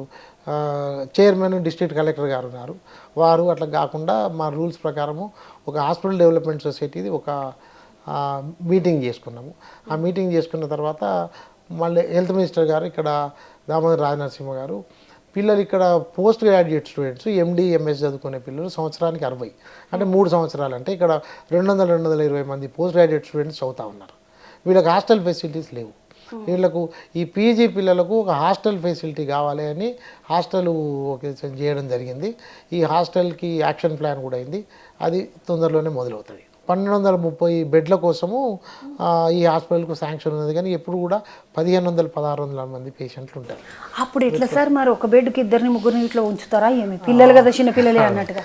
అంటే ఇది ఎట్లా చెప్పాల్సి వస్తారు, ఇప్పుడు ఏమన్నా పెద్దోళ్ళు ఒకళ్ళు వస్తే వాళ్ళు అడ్మిట్ అయితే ఒక్కళ్ళు ఉంటారు, వాళ్ళు వెంబడి ఒకళ్ళు వస్తారు. ఇప్పుడు పిల్లలది ఎట్లా అవుతుంది అంటే ఒక పిల్లలు వస్తే వాడి తమ్ముడు, వాడి చెల్లె, వాడి అమ్మ, నాయనమ్మ ఇంతమంది వస్తారు. ఇప్పుడు ఒక నీలోఫర్ హాస్పిటల్ కాదు, చిన్న నర్సింగ్ హోమ్ అయినా సరే ఒక చిన్న పిల్లగాడు అడ్మిట్ అంటే వాడి వెంబడి 5-6 ఉంటారు. మాకు కూడా ఇదే ఎక్కడి నుంచో వచ్చి ఇదొకటి జరుగుతుంది. అట్లా కాకుండా ఇప్పుడు సీజన్గా వచ్చిన ఈ శ్వాసకోశ జబ్బులు అనుకున్నాం కదా, వాటికి ఏమవుతుందంటే ఈ ఇంటర్మీడియట్ డిపెండెన్సీ, హై డిపెండెన్సీ అనేది ఉంటాయి. ఈ హై డిపెండెన్సీ క్రిటికల్లీ కేర్ బాగా సిక్కున్న పిల్లల్ని పెట్టే గదిలో చాలా స్ట్రిక్ట్గా నర్సులు వీళ్ళే ఉంటారు, అది మెయింటైన్ చేస్తాం. అట్లా కాకుండా కొంత ఒకటి 2 రోజులు ఆక్సిజన్ కావాలి, కొంచెం నెబులైజర్ కావాలి, ఇంత గ్లూకోజ్ కావాలి, తర్వాత వీళ్ళు ఒక 2-3 రోజులు ఇంప్రూవ్ అయితే వేరే దగ్గరికి వార్డులకు పంపించే కేసులు ఇటువంటివి మాత్రం ఉంటాయమ్మా, అబద్ధం ఆవిడేం లేదు. అటువంటప్పుడు కొంచెం ఈ ఎదురుగా ఉన్న ఇంటెన్సివ్ కేర్ బ్లాక్లో ఒక 2 రూమ్లు, ఐసోలేషన్ రూమ్ అనేది ఒకటి, పిఐసియు అనే ఒక రూమ్లో కొంచెం రద్దీ ఉంటుంది. కానీ సాధ్యమైనంత తొందరగా వీళ్ళు స్టేబుల్ కాగానే మళ్ళీ మేము ఇటు మారుస్తూ ఉంటాం. ఇప్పుడు కొన్ని మందులు మీరు రాసిన ఇండ్లనే దొరుకుతాయి అంట సార్. మీరే అంటే సార్ మీరు డాక్టర్ సార్ రాసినవి ఇంట్లోనే దొరికితే ఇచ్చేసేస్తారు. కానీ కొన్ని మందులు దొరికాయి బయటకి గిట్లా రాస్తారంట, నేమేనా అట్లా రాస్తారా సార్? ఇప్పుడు ఎట్లంటే మందులు ఇప్పుడు అడ్మిట్ అయిన పేషెంట్లకు అన్నిటికీ అన్ని మందులు ఉంటాయమ్మా. ఎప్పుడో ఒకసారి ఎప్పుడన్నా ఇప్పుడు పెద్ద హాస్పిటల్ ఒక డ్రగ్ స్టోర్స్ అని ఉంటుంది, ఏ పెద్ద హాస్పిటల్ కానీ డ్రగ్ స్టోర్స్ నుంచి నర్సెస్ ఎన్ని మందులు కావాలి ఏం కావాలి అని ఇండెంట్ పెడతారు. ఆ ఇండెంట్ పెట్టిన మందుల ప్రకారం వాళ్ళు తీసుకుంటారు. ఎప్పుడైనా ఈ టైం 99% మందులు అయితే అడ్మిట్ ఉన్న పేషెంట్లకు మేము ఇచ్చే ప్రయత్నమే చేస్తాము. ఎప్పుడో ఒకసారి ఫిట్స్ వచ్చినది అట్లా అనుకుంటే ఆ పక్కన ఇది ఉన్నది అనుకుంటే ఎప్పుడన్నా వీళ్ళు ఇచ్చేస్తారు. లేదు ఆల్రెడీ అడ్మిట్ అయిన ఉన్నవాళ్ళు వాళ్ళ దగ్గర ఇంత ఇది ఉంటుంది, ఈ మందులు వాడరా ఇది ఒకటి నడుస్తుంటుంది. కానీ సాధ్యమైనంత వరకు ఇక్కడ మందులే ఇస్తాము. డిశ్చార్జ్ అయినాక మాత్రము మందులు రాసిస్తాము, వాళ్ళు కొనుక్కొని పోతారు. అంతేగాని ఇక్కడ మందులు లేవు రాస్తాము అనేది మాత్రము వాస్తవం కాదు. 99% ఇక్కడ మందులే వాడతాము, ఇస్తున్నాము. మాకు బడ్జెట్స్ కూడా వస్తున్నాయి. ఆ ప్రకారం మందులు గవర్నమెంట్ సప్లై ఉంటుంది మాకు. 1-2 లేని మందులు ఏవి లేవో అది కూడా ఒక లిస్ట్ ఉంటుంది. ఆ లిస్టు ప్రకారము మాకు కొనడానికి బడ్జెట్ ఉంటుంది, ఆ ప్రకారం ఇస్తూ ఉంటాం. సార్, ఈ నీలబొర హాస్పిటల్కు ఈ పేరు ఎట్లా వచ్చింది? ఎవరు పెట్టిండ్రు? మీరు రాకముందే పెట్టేసిండ్రా? మీరు వచ్చినాక పెట్టిండ్రా? నాకు బాగానే రోజులు ఉండరు. 1952లో స్టార్ట్ అయింది ఈ హాస్పిటల్. అప్పుడు ఈ హైదరాబాదు నిజాం నవాబ్ ఉన్నారు కదా, ఆయన కోడలు నీలోఫర్ అన్న ఆమె ఉన్నది, ప్రిన్సెస్ నీలోఫర్. ఆమె దగ్గర పనిచేసేట ఒక ఆమె ఈ కాన్పు అయినప్పుడు చనిపోయింది. ఆమె పేరు అయితే ఆమె చనిపోయినప్పుడు ఈమెకు బాగా బాధ అయింది. నీలోఫర్ ప్రిన్సెస్కు బాగా బాధ అయ్యి ఇట్లా తల్లులు కాన్పోయినప్పుడు చచ్చిపోవద్దు అని ఆ ఉద్దేశంతో 1952-53లో ఆమె డబ్బులే అన్నీ ఇచ్చి ఈ హాస్పిటల్ కట్టించారు. అందుకనే ఆ తర్వాత తల్లులతో పాటు పిల్లల గురించి కూడా ఇది ఒక 35-50 బెడ్లతోని 1952-53లో స్టార్ట్ అయిన హాస్పిటల్ ఇప్పుడు తల్లులు పిల్లలు వీటి కోసం ఒక 1500 బెడ్ల హాస్పిటల్ అయింది. నీలోఫర్ ప్రిన్సెస్ వల్ల దీనికి నీలోఫర్ హాస్పిటల్ పేరు వచ్చింది. సార్, ఇప్పుడు మీకు ఎప్పుడైనా జ్వరం వచ్చింది, దగ్గొచ్చింది, మీకు మీరే మందులు రాసేసుకుంటారా? మళ్ళీ వెళ్ళదని డాక్టర్ దగ్గరికి పోతారా? లేదమ్మా, ఏమైనా చిన్నవి ఉంటే మాత్రము వాటి కోసం సరే ఇప్పుడు పారాసిటమాల్ వేసుకుంటే ఇది అటువంటిది 1-2 వాడతాం. కానీ నేను పిల్లల డాక్టర్ని, నేను పిల్లల్ని మాత్రమే చూడాలి, పిల్లల్నే చూడగలుగుతా. ఇప్పుడు నాకు వచ్చే జబ్బులు నాకు తెలియదు. నేను మా దోస్తులు అయితే ఎవరైతే ఉంటారో ఫిజిషియన్ అటువంటి వాళ్ళకి చూపించుకోవాలి. పెద్దోళ్ళని చూసే డాక్టర్కే చూపించుకుంటాను నేను. ఇప్పుడు బీపీలు షుగర్లు ఉన్న డాక్టర్లు చాలా మంది ఉంటాం. పిల్లల డాక్టర్ ఎవరైనా సరే మా దోస్తులైన ఫ్రెండ్లైన ఫిజిషియన్లకే చూపించుకుంటాం. కానీ మాకు బీపీ గోళీలు మేము షుగర్ గోళీలు రాసుకోము. అట్లా రాసుకుంటే తప్పది, నష్టమవుతుంది, మనకే నష్టమవుతుంది. సార్, ఇప్పుడు ఊర్లలో ఏం చేస్తారంటే పిల్లలు గట్టిగా పెరగాలి, మంచి బలంగా ఉండాలని ఆ పౌడర్ వేసి తాగిపోయి, పాలలో ఈ పౌడర్ వేసి తాగిపోయి అంటారు. ఈ పౌడర్లని మంచికేనా? వీటిని హెల్త్ డ్రింక్స్ అంటారు. ఈ హెల్త్ డ్రింక్స్ ఏవి కరెక్ట్ కాదు. నేను వాస్తవంగా చెప్తున్నా, నేనే కాదు నా తోటి డాక్టర్లందరితో మేము కూర్చొని మాట్లాడుకునేటప్పుడు కూడా చాలా చర్చలు జరుగుతాయి దీంట్లో. హెల్త్ డ్రింక్స్ అనేటి ఈ అన్ని హెల్త్ డ్రింక్లో ఉండేదేం లేదు, గోధుమ పిండి ఇంత చక్కెర ఏదైనా ఒకటి వేస్తారు. ఆ డబ్బా షెల్ఫ్ లైఫ్ కోసం వాడు చాలా ఖరీదు గలయి మళ్ళీ ఇవి. ఈ హెల్త్ డ్రింక్స్ ప్రాసెస్డ్ ఫుడ్ ఏది మంచిది కాదమ్మా. సో హెల్త్ డ్రింక్స్ వల్ల చాలా కాస్ట్లీ, వాటి వల్ల అయ్యే లాభం లేనే లేదు. 400 మీదనే సార్. అదే పైసలతోని ఇప్పుడు పావు కిలో 300 గ్రాములు 320 గ్రాముల డబ్బా 400 500. ఇప్పుడు ఎన్ని పండ్లు వస్తాయి, ఎంత నెయ్యి వస్తుంది, ఎన్ని పాలు వస్తాయి, ఎన్ని పండ్లు వస్తాయి. సో మనకి ఇంట్లో దొరికేవి న్యాచురల్ ఫుడ్, ఇంట్లో వండుకున్న ఫుడ్ అనేది చాలా కరెక్ట్. సార్ ఇప్పుడు పోరలకు ఏ వయసు వరకు పాలు ఇవ్వాలి తల్లి, ఏ వయసు నుండి బంద్ చేసేయాలంటే ఏం చెప్తారు సార్? తల్లి 6 నెలల వరకు, అంటే పుట్టినాక 6 నెలలు నిండే వరకు తల్లిపాలు మాత్రమే, వేరే ఏమి ఇవ్వద్దు. ఎప్పుడైనా జ్వరము సర్ది వచ్చిందో అప్పుడు 1 2 జ్వరం చుక్కలు డాక్టర్ ఇచ్చిన మందులు తప్పించి 6 నెలలు నిండే వరకు తల్లిపాలు మాత్రమే. ఎండాకాలము మంచినీళ్ళు తాగిస్తా అనేది కూడా అవసరం లేదు. అవు సార్, ఎందుకట్లా నాకు ఎప్పుడు అనుమానం, గీ ముచ్చట మా ఊళ్ళో అందరూ కూడా ఎప్పుడు అంటారు, చిన్నపిల్లలు ఎండాకాలం ఎండ కొడుతున్న తల్లిపాలు తప్ప ఇంకేం లేవు, 2 చుక్కలు నీళ్ళు తాగిపిస్తే అని అనుకుంటాం కదా సార్. లేదు, ఇప్పుడు ఎట్లయితుందంటే 6 నెలలు నిండే వరకు తల్లిపాలలోనే ఎన్ని నీళ్లు కావాలో అన్ని నీళ్లు తయారవుతాయి. ఇప్పుడు ఒకటే తల్లి, ఆ తల్లికి 2 బిడ్డలు ఉన్నారు, 3 బిడ్డలు ఉన్నారు. మొదటి కాన్పుకు ఆ బిడ్డకు అవసరమైన పాలే తయారవుతాయి, రెండో బిడ్డకు అవసరమైన పాలే తయారవుతాయి. అంటే ఇప్పుడు దేవుడు అన్నా, సృష్టికర్త అన్నా, లేకపోతే నేచర్ అన్నా అట్లా తయారవుతాయి పాలు. సో ఇప్పుడు ఎండాకాలమైనా సరే 6 నెలల లోపు అవతలి నీళ్లు కూడా తాగించొద్దు, తల్లిపాలే. ఆ తర్వాత తల్లిపాలు కంటిన్యూ చేస్తావా, ఇప్పుడు ఇంట్లో తయారు చేసేది కల్చరల్లీ ఇది అంటాం కదా. ఇప్పుడు ఏ కల్చర్లో ఎట్లా, ఇప్పుడు ముస్లిమ్స్లో ఒకలా ఉంటుంది, వాళ్ళు గోధుమ పిండితో తయారు చేసినది ఇస్తారు. ఇప్పుడు వేరే ఇక్కడ ఉంటుంది, వాళ్ళు అన్నము పరవన్నము బెల్లం అన్నము కలిపి ఇంత నెయ్యి చేసి పెడతారు. అట్లా కల్చర్లో వాళ్ళ ఇంట్లో ఉన్న ఆచారాన్ని బట్టి ఇంట్లో తయారు చేసిన ఫుడ్ 6 నెలలు నిండినాక మొదలు పెట్టాలి. 6 నెలల నుంచి ఏడాది వరకు ఒక రకమైనది, ఏడాది నుంచి 2 ఏళ్ల వరకు, 2 ఏళ్ల తర్వాత ఒకలాగా ఉంటుంది ఫుడ్. అట్లాగా 4 నుంచి 5 సార్లు తినిపించే అవసరం ఉంటుంది. ఏది అన్నము పప్పు నెయ్యి. ఇప్పుడు 8 9 నెలలకు తినేవాళ్ళు అయితే కోడిగుడ్డు కూడా పెడతారు. ఆ తర్వాత ఏడాది దాటితే మాంసం తినేటోళ్ళు, నీచు తినేటోళ్ళు వాళ్ళు కూడా పెడతారు. సంవత్సరం తర్వాత నీచు పెట్టవచ్చు.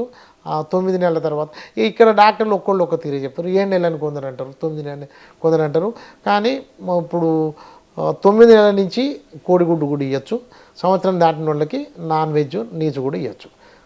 సార్ ఇప్పుడు కొంతమంది ఏమంటారు అంటే, మా పిల్లలు ఇట్లా తల్లిదండ్రులు మామూలుగా ఉంటారు, పిల్లలు మాత్రం తెల్లగా బంతులోనే ఉంటారు, ఇట్లా కుంకుమ పువ్వు తాగిపించడం పాలల్లో వేసి అంటారు. ఇది కుంకుమ పువ్వు వేస్తే పాలల్లో అసలు కుంకుమ పువ్వు ఏడ దొరుకుతుందమ్మా? అసలు కుంకుమ పువ్వు అనేది చాలా కాస్ట్లీ. అది ఎక్కడో కాశ్మీర్ దగ్గర ఇంత తీసుకొస్తారు. అది అంటే మనం నమ్మకమే, అది అంతేగాని విషయం ఏం కాదు సార్. కొంతమంది తల్లిదండ్రులు గింతనే ఉంటారు, పోరలు అంతా పెరుగుతారు. కొంతమంది తల్లిదండ్రులు ఆడుంటారు, పోరలు ఇంతనే ఉంటారు. ఇది ఏమిటికి సార్, ఇట్లెందుకు అవుతుంది? హైట్ పిల్లలు అంటే ఇది ఫుడ్ జెనెటిక్స్ 2 ఉంటాయి. ఇప్పుడు సరిగ్గా తిండి దొరకని పిల్లలు, ఏళ్ళకేళ్ళు సరిగ్గా తిండి దొరకని పిల్లలు, వాళ్ళు బక్కగా అయిపోడు, లేకపోతే ఒక 10 ఏళ్ల పిల్లవాడు కురుస అయిపోయి 6 ఏళ్ల పిల్లలాగా కనపడుతుంది, 6 ఏళ్ల పిల్లలాగా కనపడుతుంది. అటువంటి పిల్లలు ఊర్లలో ఎక్కువ ఉంటారు. వాళ్ళకి ఏళ్ళకేళ్ళు చాలా తేడా తినని వాళ్ళు. కానీ జెనెటిక్గా కనుక తాత వీళ్ళు కావచ్చు, నాయనమ్మ సైడు అమ్మమ్మ సైడు వాళ్ళు బాగా పొడుగుండాలు ఉంటే దీన్ని జెనెటిక్ పొటెన్షియల్ అంటాం. ఆ గాడికి పెరుగుతారు పిల్లలు. సార్ ఇప్పుడు కొంతమంది పౌరులకు ఊకూకే జ్వరం వస్తుంటుంది. ఈ ఊకూకే జ్వరం వచ్చుడంటే ఇది ఏమిటికి సంకేతం? కొందరు పిల్లలకి అంటే ఒక సంవత్సరంలో ఈ శ్వాసకోశ ఇందాక రొంప దగ్గు జలుబు అనుకున్నాం కదా, అటువంటి సంవత్సరంలో ఒక 2 3 అయితే వస్తాయి పిల్లలకి ఒక సంవత్సరంలో. అట్లాగనే ఈ వాంతులు విరేచనాలు 2 3 వరకు రావచ్చు. అంతకంటే ఎక్కువ వస్తే దాన్ని చాలా సీరియస్గానే తీసుకొని రకరకాల పరీక్షలు చేస్తాము. కానీ అది అరుదైంది. 2 3 వాంతులు విరేచనాలు, 2 3 సర్ది దగ్గులు వస్తే దాన్ని అంత పట్టించుకునే అవసరం లేదు. సరే, అంటే జ్వరం కాడికి వచ్చినాం కాబట్టి జ్వరం ముచ్చట అడిగేసేస్తా. ఇప్పుడు జ్వరం వచ్చింది అనుకోండి, పోరలకు తడిబట్టేస్తాం ఇట్లా నెత్తికి.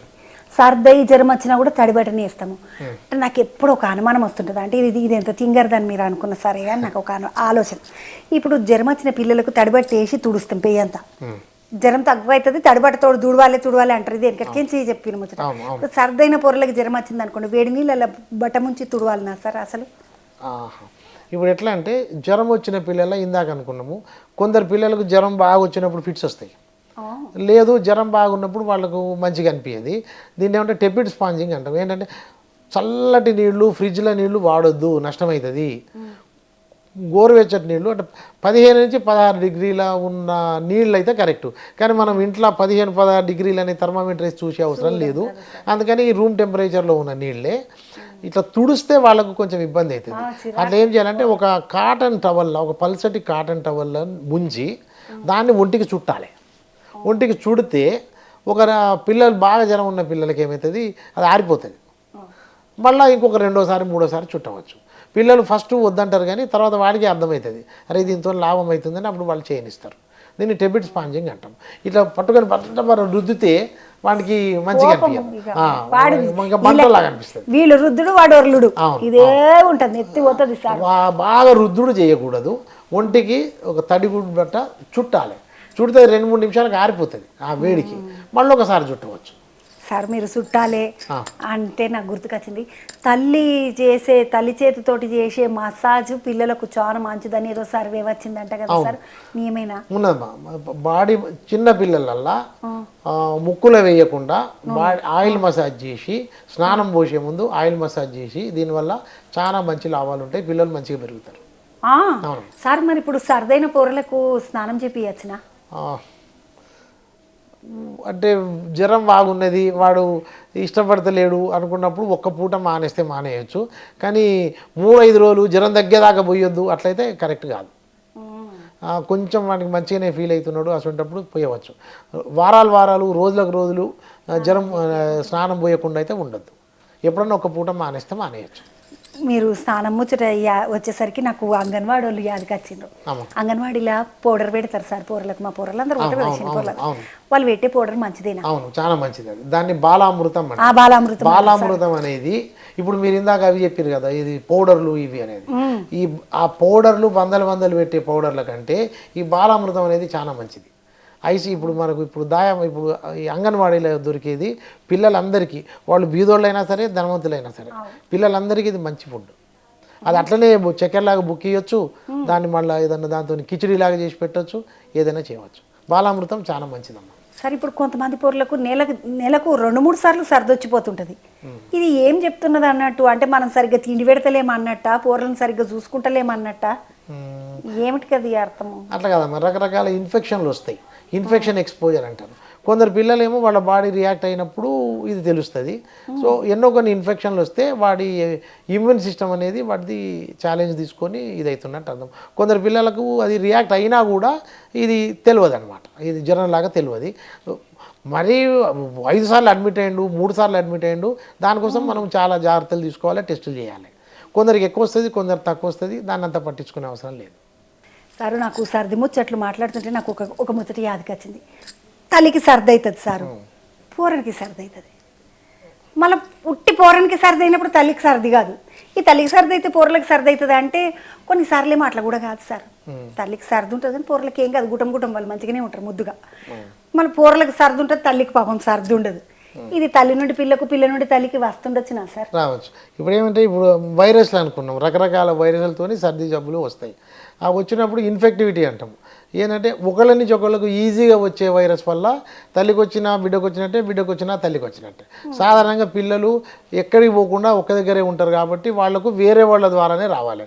అదే పిల్లలు అటు ఇటు ఆడతా అటు ఇటు పక్క వాళ్ళ ఇంట్లోకి పోయి ఆడే పిల్లలు అయితే వాళ్ళే ఇంట్లోకి తీసుకొస్తారు ఇన్ఫెక్షన్. సో ఆ ఇన్ఫెక్షన్ బట్టి వస్తుంది, తల్లి నుంచి బిడ్డకు రావచ్చు, బిడ్డ నుంచి తల్లికి రావచ్చు. అసలు ఇట్లా సర్దులు దగ్గులు రాకుండా ఉండాలంటే తల్లి కడుపుతో ఉన్నప్పుడు ఏం తింటే బెటర్ అంటారు సార్? ఇప్పుడు తల్లి ప్రెగ్నెంట్గా ఉన్నప్పుడు ఎక్కువ ఒక 600-650 క్యాలరీస్ వచ్చేంత వరకు తినాలి. సీమంతం చేస్తారు, అవోటి పెడతారు, ఇవన్నీ చేస్తారు. కానీ పాలు ఇచ్చినప్పుడు తల్లి గర్భిణిగా ఉన్నప్పటికంటే ఇంకెక్కువ తినాలి. ఎందుకంటే బిడ్డకు కావాల్సిన, పాలకు కావాల్సినది తనకు కావాల్సింది తనే తినాలి. సో ఇప్పుడు పాలిచ్చే తల్లి ఎక్కువ తినబడుతుంది గర్భిణీ స్త్రీ కంటే. సో అందుకని తింటానే ఉండాలి ఆమె పాలిచ్చిన రోజులు తింటానే అదొకటి ఇదొకటి అదొకటి ఇదొకటి వేస్తూనే ఉండాలి. సార్ ఇప్పుడు కూరలలో నట్టలు పడతాయి అంటారు సార్. ఈ నట్టలు పడు కథ ఏమడిది, ఎందుకు పడతాయి ఈ నట్టలు అసలు? బాగా అపరిశుభ్రంగా ఉండే వాతావరణంలో ఉన్న పిల్లలల్లో ఇప్పుడు స్లమ్స్లో ఉంటారు, లేదు ఎప్పుడు మట్టిలో ఆడుకొని చేతులు కడుక్కొని తినాలండి. ఏం తిన్నా కూడా చేతులు శుభ్రంగా కడుక్కొని తినాలి. దానివల్ల ఇది ఉంటుంది, దానివల్ల ఈ నట్టలు పడుడు అనేది ఉంటుంది. ఒకప్పుడు చాలా ఎక్కువగా ఉంటుండే ఇది, ఇప్పుడు చాలా మటుకు తగ్గింది, పిల్లల్లో వస్తూ ఉంటుంది. అపరిశుభ్రంగా ఉన్న ఫుడ్ ఆర్ చేతులు కడుక్కోకుండా మట్టిలో ఆడుకొని వచ్చి తిన్నప్పుడు ఈ నట్టలు వచ్చే అవకాశం ఉంటుంది.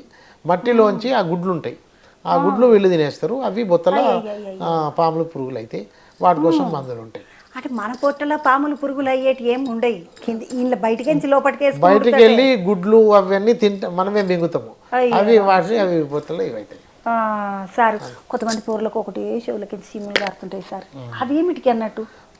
ఒకప్పుడు ఇది చాలా ఎక్కువ ఉంటుంది సార్. ఈ ప్రశ్న అడగక ముందు నేను ఇంకొక ముచ్చట కూడా చెప్తాను. తల్లి కడుపుతోటి ఉన్నప్పుడు తినాలనుకున్న ముచ్చట్లు ఏమన్నా ఉంటే, తినాలనుకున్న గులాబ్ జాము తినకపోతే, తినాలనుకున్న కోడికూర తినకపోతే పిల్లలకు చెవులకి చీము కారుతుంది, తినాలి అంటారు కదా సార్, ఇది నియమా?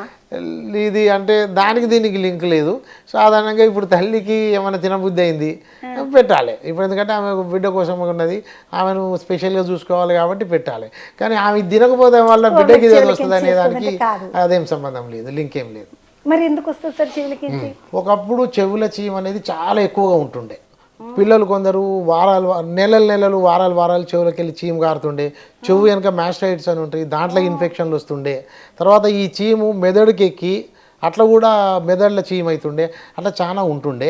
ఇప్పుడు బాగా తక్కువైనాయి, అసలే లేవు అని కాదు, కానీ ఇప్పుడు మనం ఇచ్చే వ్యాక్సిన్లు అన్నీ ఉన్నాయి. ఇప్పుడు ఈ DPT, పెంటావ్యాకు, ఆయనకు న్యూమోకాకల్ వ్యాక్సిన్, ఇవన్నీ గవర్నమెంట్లో దొరుకుతాయి.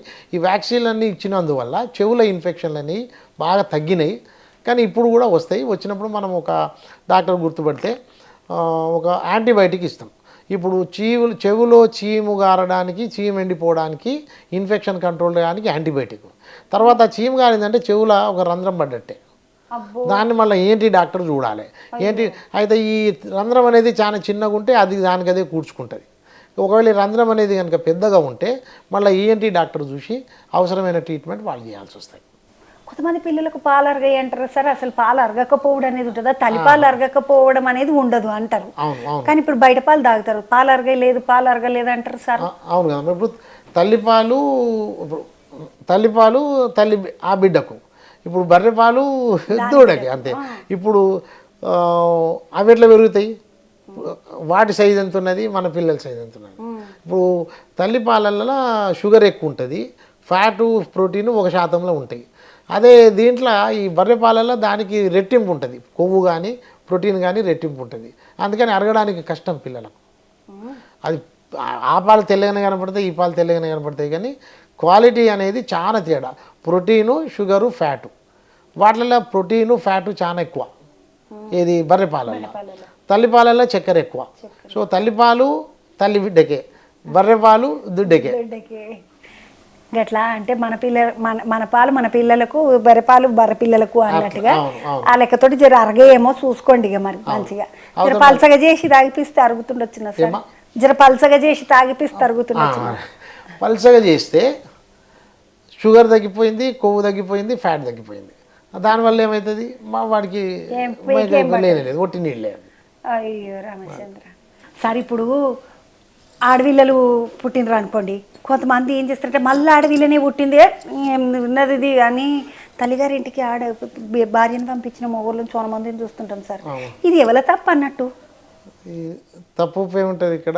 ఇప్పుడు తల్లి సైడ్ నుంచి అంటే స్త్రీ నుంచి వచ్చేది ఒక కణం, అండం అంటుంది దాన్ని, ఓవం అండము స్త్రీ నుంచి వస్తుంది. తర్వాత మ్యారేజ్ తర్వాత వాడు ఇప్పుడు స్పర్మ్లో ఉండేది 1 మిలియన్ కణాలు ఉంటాయి. ఈ కణాలల్లో సగము X ఉంటాయి, సగం Y ఉంటాయి. ఈ ఒక వీర్యకణం ఒక్కటి మాత్రమే ఈ అండంతో కలుస్తుంది.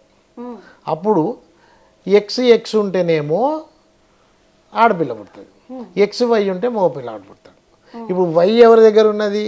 సగం కణాలు Y మగవాళ్ళ దగ్గర, సగము X కణాలు. X కలిస్తే ఆడపిల్ల పుడుతుంది, Y కలిస్తే మగపిల్ల. ఈ ఆడమికి ఏం సంబంధం లేదు ఎక్సా వయ్యా అనేది. అండంలో ఎక్సే ఉంటుంది కదా, అదే. ఇన్నుండి తమ్ముళ్ళు అంటే ఇక్కడ మళ్ళీ వీళ్ళ తప్పని కూడా కాదు, అట్లా మిలియన్ల కళాలలో సగం అవి సగం ఇవి ఉంటాయి కదా. అంటే ఛాన్స్ ఏంటిది 1/55,000 అది ఛాన్స్ అనమాట. అట్లా ఉంటుంది. సో అంటే అది నేచర్ లాగా. ఇక వాళ్ళకి ఏమో తెలియక చదువుకోక ఇసుంటి ఆలోచనలు మళ్ళీ అడవిలో పుట్టిందని అత్తగారి ఇంటికి అమ్మగారింటికి పంపించారు. ఇప్పుడు ఆడపిల్లలు తక్కువైపోతున్నారంట కదా సార్, జరబుట్టనే ఇస్తున్నారు. లేకపోతే మస్తు ఇట్లాంటి లొల్లులే ఉంటుండే మాత కూడా. సారు ఇంకొక ముచ్చట అడగాలి. మేము చిన్నగా ఉన్నప్పుడు మా పోరలు ఉన్నప్పుడు చందమామని చూపించి చందమామ రాయి జాబిల్లి రాయి అనుకుంటూ బంగుల మీద తిప్పుకుంటా బయట వాకిట్లా తిప్పుకుంటా పోరలకు అన్నం తినిపిస్తాము.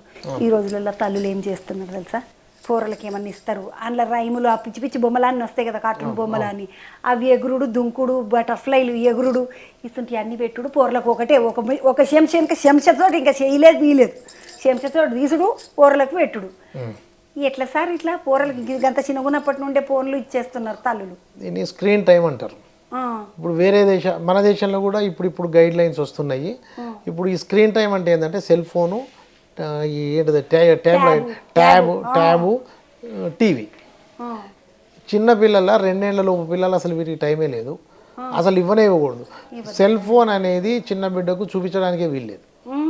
ఇప్పుడు ప్రెగ్నెంట్ ఉమెన్, ఇప్పుడు గర్భిణీగా ఉన్న స్త్రీ కూడా సెల్ ఫోన్ని పుట్ట దగ్గర పెట్టడానికి వీల్లేదు. ఇవి చాలా నష్టము. అవి ఒక 4 గంటల నుంచి 6 గంటలు కనుక పిల్లలు కనుక చూస్తే వాళ్ళకు ఈ బిహేవియరల్ డిజార్డర్స్ అంటాం అవన్నీ వస్తాయి. సో చాలా నష్టం, చాలా కష్టం. సెల్ ఫోన్ అనేది చిన్న పిల్లలకు చాలా అంటే అందరికీ చేస్తుంది అది. ఇప్పుడు అడల్ట్స్లో పెద్దోళ్ళనైతే సెల్ ఫోన్ వల్ల ఇప్పుడు సైకాట్రీ డాక్టర్లు ఉంటారు, ఇది మానసిక వ్యాధులు చూసే డాక్టర్లు, ఇన్ని గంటలు ఇన్ని రోజులు చూస్తే ఇది ఒక మానసిక వ్యాధి అనేది గుర్తుపట్టిండ్రు. ఇది పెద్దోళ్ళ. చిన్నపిల్లల మాత్రము ఈ ఏజ్కు ఇంతకంటే ఎక్కువ చూడొద్దు అనే గైడ్ లైన్స్ ఉన్నాయి. ఇప్పుడు అన్నం తినిపించడం కోసము సెల్ ఫోన్ చూపించడం అనేది చాలా నష్టం చేసుడు. జోలపాట పాడుడు, ఒక పాట పాడడం వల్ల పిల్లలు చాలా నేర్చుకుంటారు, అక్కడ ఉన్న కల్చర్ నేర్చుకుంటారు, ఆ సంస్కృతి అంటే ఇంకేంటే తల్లే కదా మొదటి గురువు, అట్లాగా చాలా నేర్చుకుంటారు పిల్లలు. కూరలకైతే ఫోన్లు చూపించొద్దు, సెల్ ఫోన్ ముట్టుకోవద్దు, చూపించవద్దు కాదు, ముట్టుకోవద్దు. ఇప్పుడు చూపించుడు కాదు ముట్టుకోవద్దట తండ్రులు కూడా.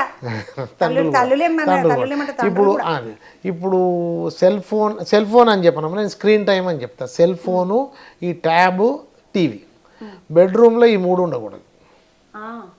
ఇప్పుడు బెడ్లో కూర్చొని టీవీ ఆన్ చేసుకొని సెల్ ఫోన్ పెట్టుకుంటే అది వచ్చే ఆ లైట్తో వీళ్ళకి నిద్ర పట్టదు. ఫస్ట్ పాయింట్, నిద్ర లేకపోతే తెల్లారి ఆఫీస్కి పోవాలి, పనికి పోవాలి, ఇవన్నీ ఇబ్బంది ఉంటాయి.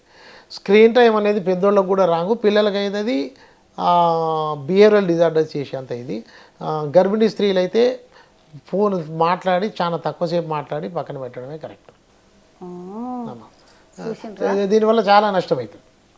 సారు చాలా సేపు మీ తలకాయ తినేసిన, నేను ఏం అనుకోవద్దు.